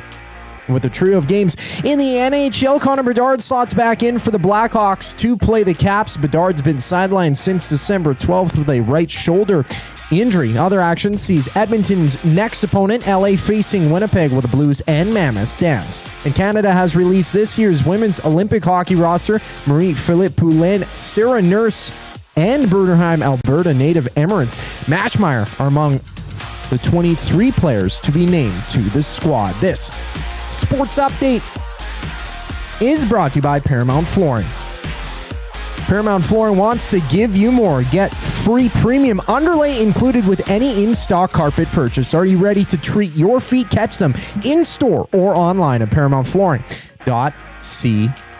Name the animal Up next here on the Reid Wilkins Show, I'm Zachary Kubish, and you're up to date. Hey Edmonton, did you know a local Play Alberta winner scored over $430,000 on Desert Fantasy? Think about the rec room you could build with that kind of cash. From major casino winners every hour to jackpots worth millions and hundreds of popular games to money that stays in the province, there has never been a better time to sign up for Play Alberta. Download the app today to get started with casino, sports, and lottery, all in one app. Must be 18 plus to play. When you gamble, use your game sense. December's festive featured wing flavors are here at the Canadian Brewhouse. It's festive cranberry versus Korean bulgogi in the ultimate flavor showdown. Try them anytime or just 67 cents every Wing Wednesday for a limited time. The Canadian Brewhouse. Our house is your house. Make a fresh start in the new year with Sentinel Storage. With convenient locations near you, Sentinel Storage is here to help you make space for everything 2026 holds. Sentinel Storage. Buy Canadian, store Canadian. Try 4 weeks free. Visit sentinelstorage.ca. Looking for quality building materials and friendly advice? Visit us at Windsor Plywood Leduc, family owned and locally run since 1993. From interior materials for doors, flooring, baseboards, and all the finishing touches to all you need for your outdoor projects like cedar lumber for decks and fences, plus all the plywood you'd need. Our full-time on-staff carpenter can help with anything odd-sized or custom, and from domestic hardwoods to exotic selections, we've got you covered. And if we don't have it, we'll track it down for you. Windsor Plywood Leduc. We're the experts you need to know.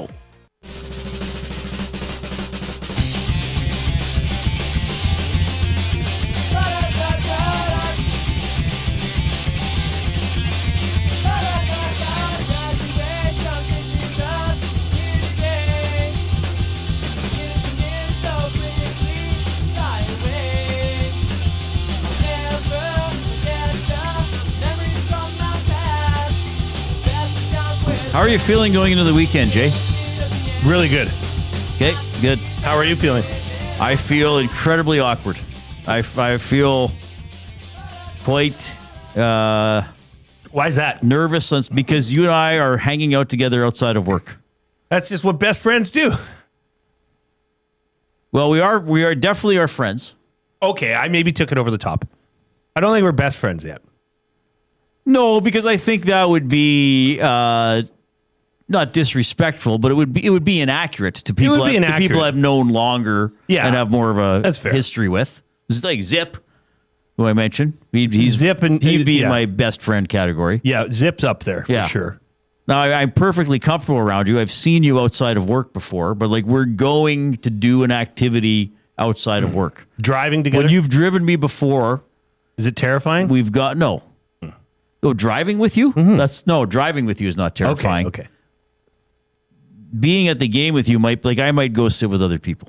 I don't blame you. I might choose to sit with other people too. Well, your family's going to be there, so they're not going to want me around. This is not like when you go with YouTube Treb and it's comfortable.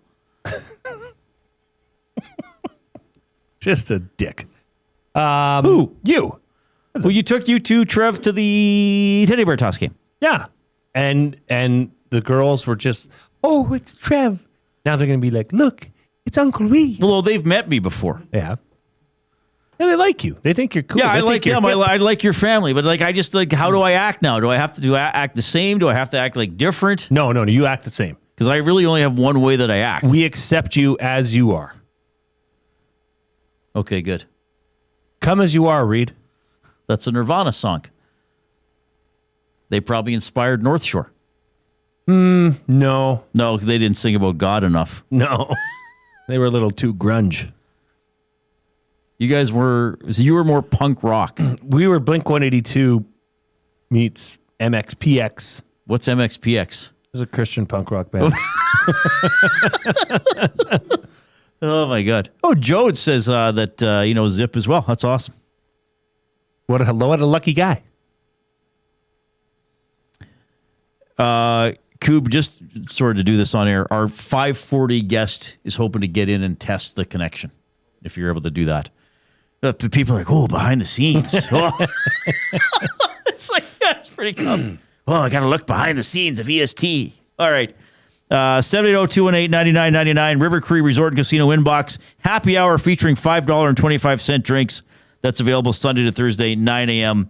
to 7 p.m. So we made our NFL picks. We disagree on 4 of the 6 games. So that'll be fun to break them down on Monday. My goodness, we're 8 thumbs away from 100. I don't know what happened. We were off and running. We had like 70 in the first hour.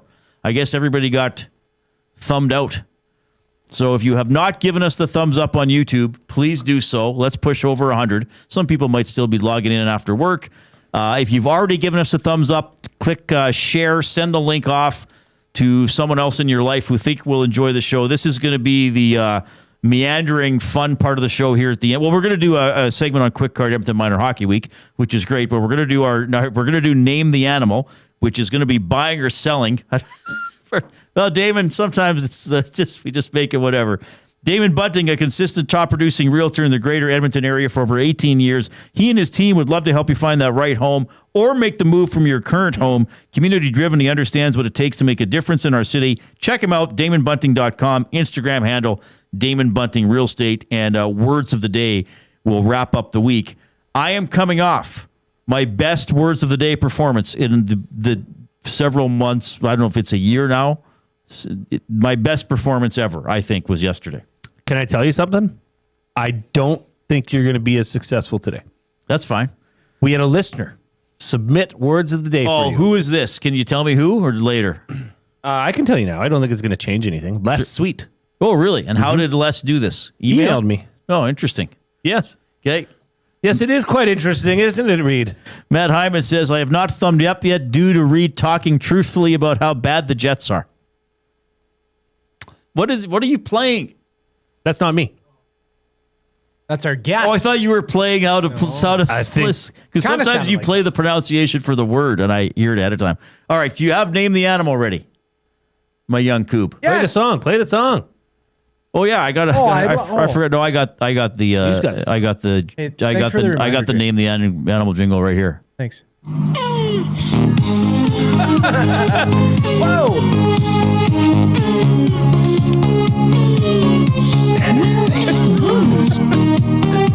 Oh my goodness. Could be a dog,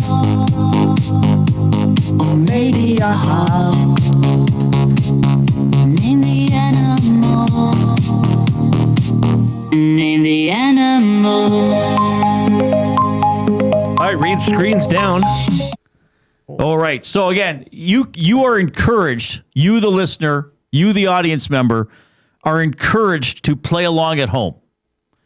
You can try to get the name of the animal before we get it. That'd be awesome.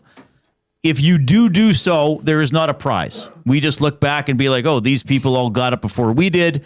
This is purely for educational and entertainment purposes. It's a world-class, world-renowned, world-famous segment. Name the Animal.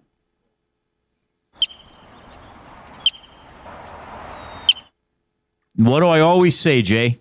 It sounds like a bird. Always sounds like a bird. Not always, but I often think bird. I think that actually might be a bird. Play it again.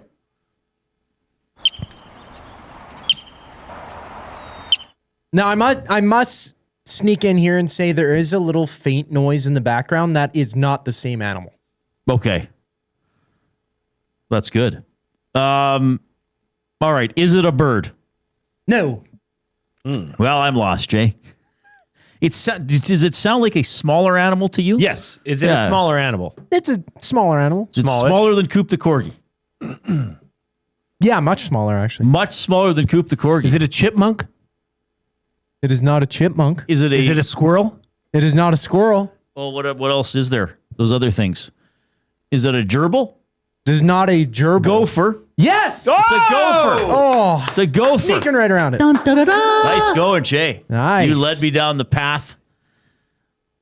Is this a tribute to the Saskatchewan Roughriders, or you just thought of gopher? I just thought of gopher. Have you seen the one? Play it again. Yeah. I like the gopher sound.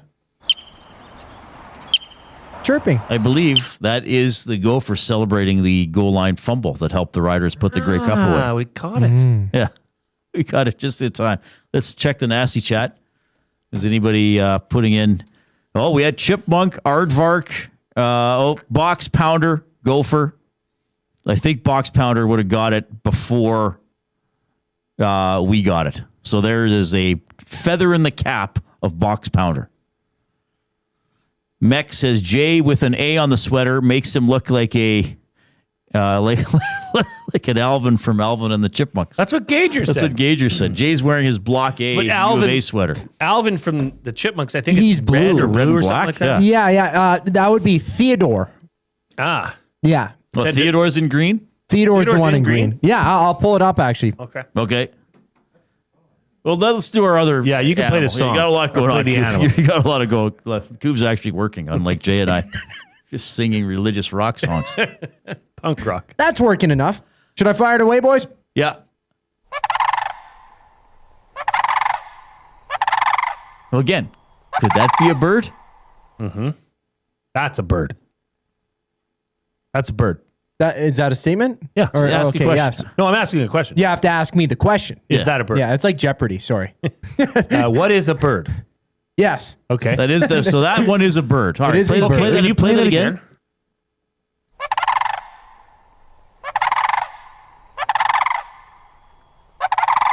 I know what this is.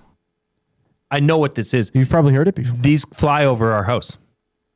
This is a crane. Wow! Oh my God! Wow! I knew that. That is incredible. I knew that. Just dominating. It's a sandhill crane. Yeah. That's amazing. They migrate in the spring. They're flying north. And then when they fly south, you can hear them. Hordes of them, Reid. Like hundreds of them at a time. And they fly on the airstream or the jet stream. Right. So you'll hear the sound and you'll hear that. Coob, play that again.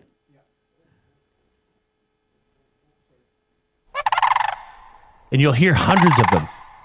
Way up, like I'm talking thousands of feet in the air. That is amazing, man. That's awesome. You got that. And they fly in circles like this, and then they fly up, and then when they find the jet stream, boom, they're gone. That's a crane. That's really good. That's the quickest. Well, we got something right away. You did. But then you actually knew it, though, and it wasn't a common animal, right? No, I just knew it because it's something you actually it experienced. reminds me of spring because you'll hear them for the first time, and you're like, spring's here. Now, it's what here. made you think of a crane, Coop? Can you tell us? Or did you just randomly... I was trying to think of different animals. I got the list, so I didn't want to make any duplicates, but I know going to Barhead, they always have crane plumbing. So anytime I'd go to a restaurant or go to the bathroom, I'd look at it and be like, oh, well, I've never seen a crane around here. I don't know why they call it crane. Don't they have urinal patties? Yeah, that's the one. Yep. Like you pee on them? Yeah. Well, there was a lot of bathroom talk today. You've been on. This is a long day for you, eh? That's fine. You're on the hangout. You're going to basketball tonight? Fine, baby. I live on the edge of my seat. If you're not on the edge, you're taking up too much space. No fear. Kylie Quinn to talk about Quick Card Edmonton Minor Hockey Week and our words of the day to take you into the weekend. Here's the Coop.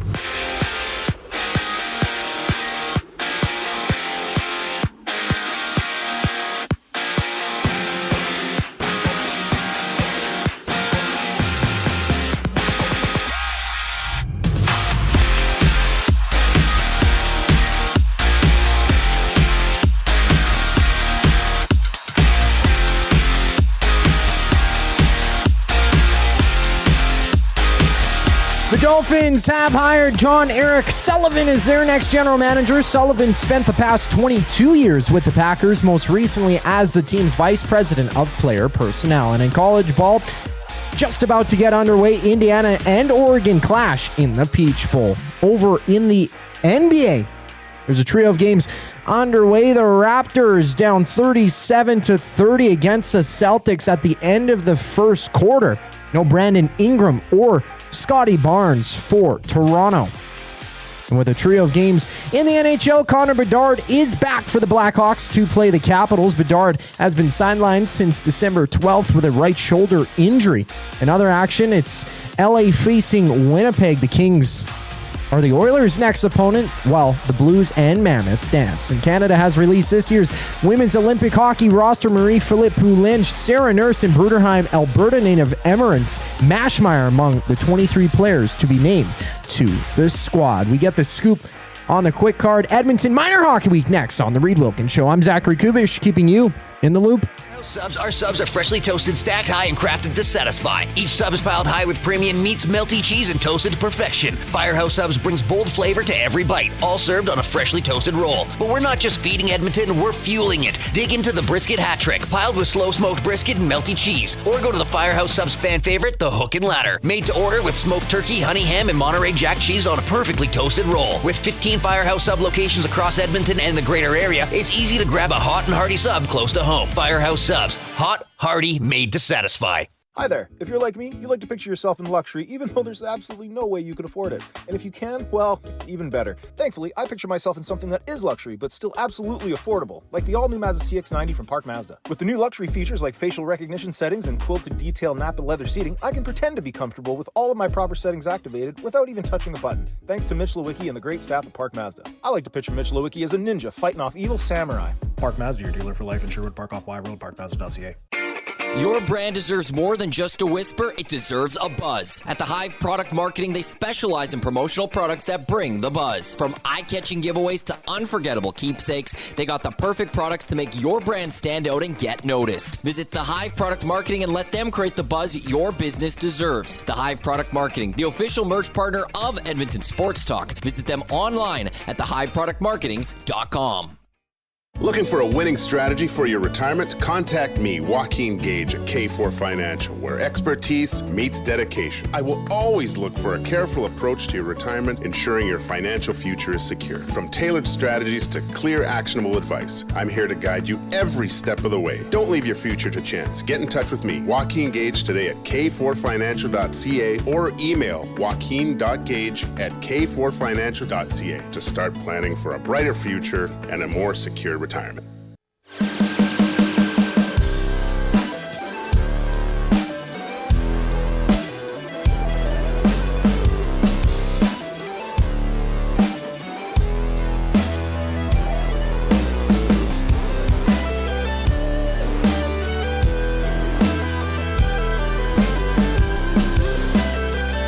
All right, we made it over 100 thumbs. Thank you very much. We love having you as part of the show, whether you're on iHeartRadio, TuneIn Radio, YouTube, or taking us in the future on a podcast. Thank you so much.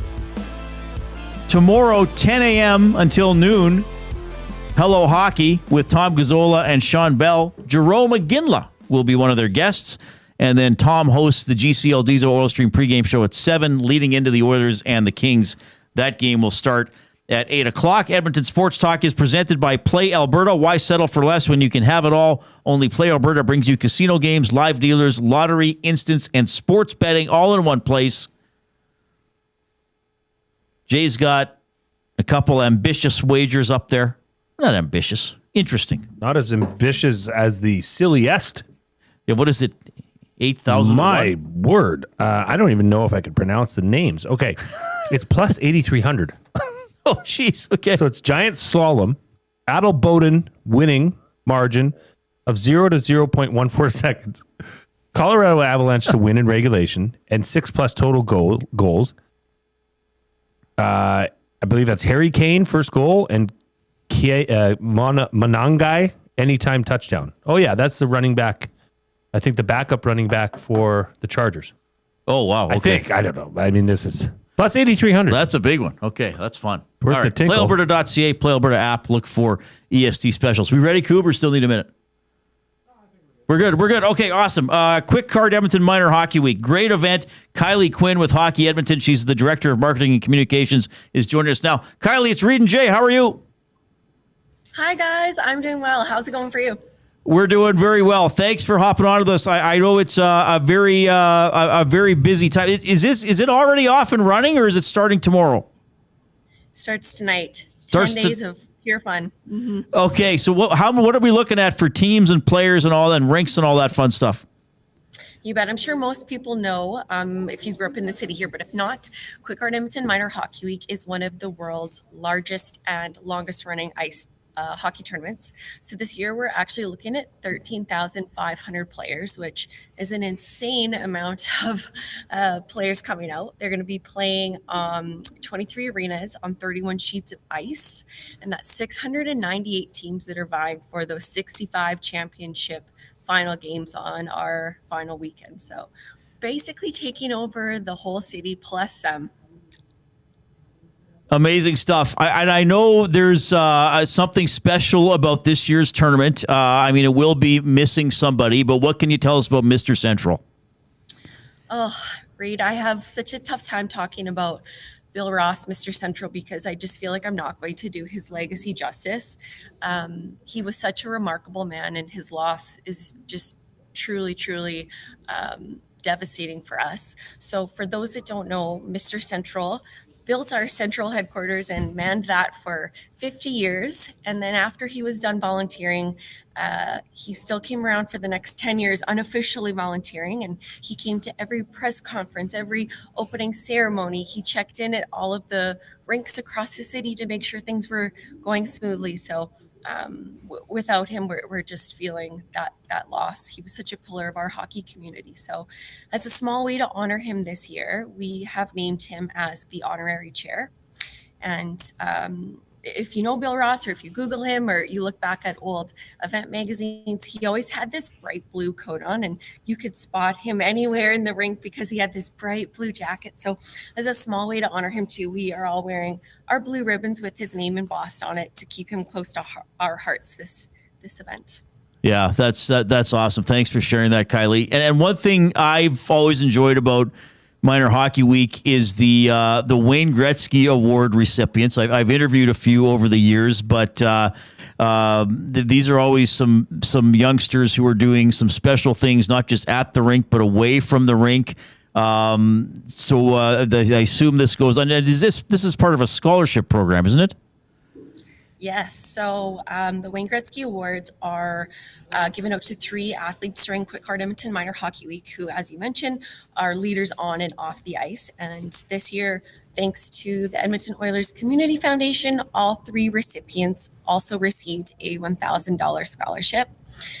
And I cannot tell you how hard it was to pick these recipients this year, because every single application we read through, we've just got some phenomenal kids doing wonderful things in the community. We're just so proud of our hockey players. And I guess the goal when you're playing sports is to learn those soft skills and those soft lessons, so that you're not just becoming a great athlete, you're hopefully going to become a great person, and that's something that stays with you for life. So just unbelievable to see our 3 winners, Tyson Ginchard, Rayhan Cheglani, and Maddie Butterfield. Their accomplishments are just insane. And I guess to see what they've accomplished at such a young age now, I can only imagine what they're going to be like as adults. So congratulations to those 3. Amazing stuff. Okay, thanks for doing this. Before I let you go, what's the website, or how can people find out more, or find out where they can check out a game, all that fun stuff? Yes, you bet. All of our details are on quickhardminorhockey.com. Kylie, thanks for doing this. I know it's an incredibly busy time for you here with everything getting going tonight. I hope it's a perfect week, and we'll see you soon. Thank you. Thanks, Wilkie. Skills Mills. Have a great night, you guys. Oh, wow. I remembered. Oh, yeah, that's a good memory. Well done.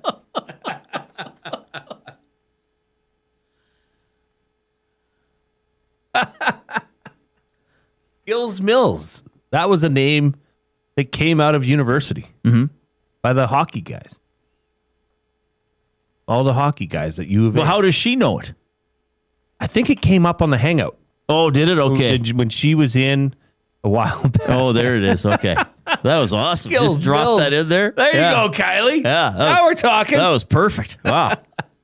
That's great. I'm glad to have Kylie on, especially with everything just getting going. But Quick Card Minor Hockey Week is just an incredible event. Like she said, with over 13,000 players using rinks around the city. And great memories for the kids who get to take part in it. So yes. I know still sometime when I would talk about this at Chad or now, like somebody like, in our age range would be like, yeah, we had a bad team that year, but we won Minor Hockey Week. Or like the only tournament I ever won was Adams or Mites, or whatever. What did our guest Benny say earlier? Oh, I was on Minor Hockey Benny Week. was I in it. scored the game winner. Yeah. I mean, those are great memories for these kids. So good job. Well done. That's awesome. Great to have Kylie on the show. Hope it's an awesome week. And incredible that they're honoring Bill Ross, who was Mr. Central. Just for about 60 years, he was involved with the tournament. So an incredible legacy for him. He's going to be missed, but of course, he's going to be well remembered this week and moving into the future.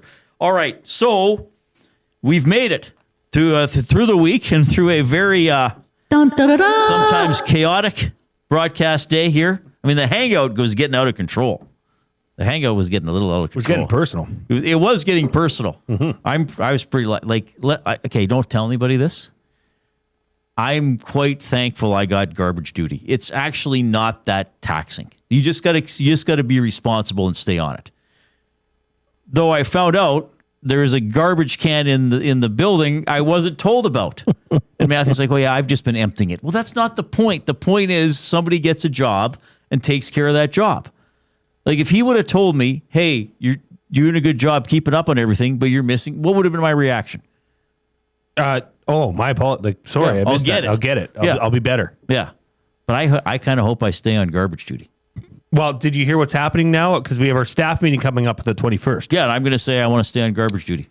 But we're going to live stream the draft. Oh, my goodness. Of the duties. It's going to become a show. I'm pretty sure. I heard rumblings about it. I think there changes need to be made, but no one listens to me when it comes to drafts or structural things. So I'll just keep being the excellent talk show host that I am. That's why I'm here. And I'll look at that. Indiana is already up. Did they score on the opening kickoff? They must have. 14:49 left in the first quarter. They must have ran the kickoff. They ran the kickoff back. They must have. I'm not watching it live. Or they got a touchback and got a long bomb touchdown on the first play. Words of the day presented by Edmonton Public Library and their Intellectual Freedom Campaign. EPL won't tell you what to read, just where to find it. Intellectual freedom is your right to read, watch, listen, and explore ideas without barriers. Pick six on the first play. Good night, Oregon. Oh, my goodness. All right. Hope you're riding on the hangout play of the day. The word of the day with Reid and Jay. Oh, I'm sorry. Did I break your concentration? What do they got to say? Say what again? Say what again? I dare you. Let's find out. English, do you speak it? Then you know what I'm saying. Okay. All right. So these are from Les? Yes, these are from Was listener. Les mad that I did well yesterday? Maybe, because he sent in some crazy words. First word of the day, sycophant. Sycophant. Sycophant. And a sycophant is kind of like somebody who just blindly follows somebody else and sort of repeats what they say.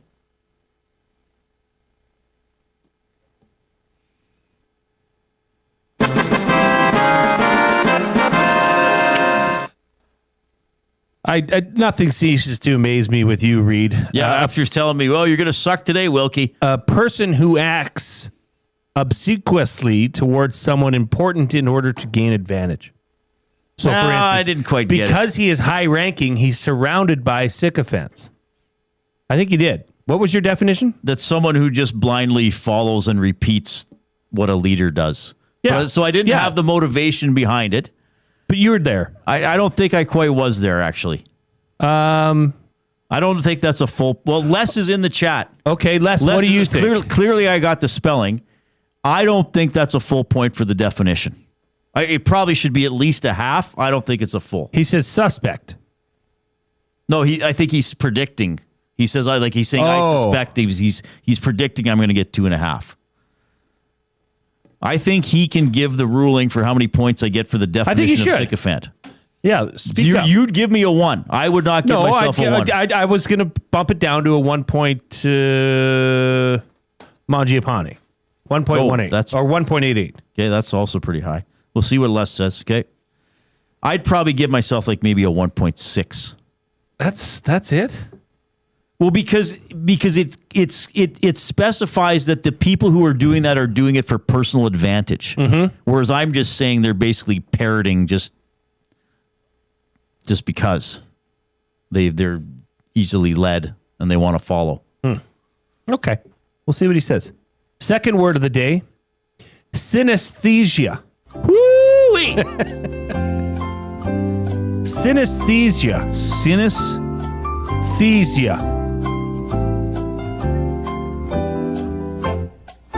Synesthesia.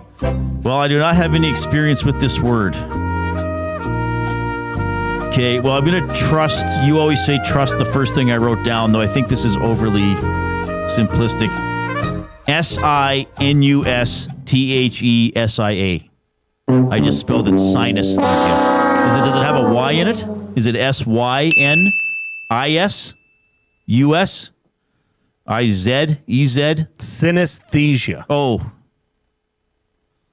SYNESTHESIA. So I got it on the fourth try, everybody. Yeah, so I get 0 for the spelling. Synesthesia. So this could have something to do with like synergy, like coordination, like being in sync. I'm going to say this is...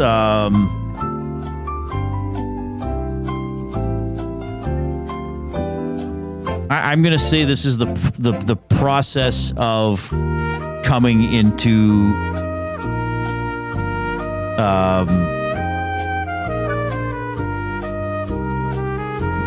coming into sync with somebody, like the process of sort of learning how to work with somebody or adopting their principles. All right.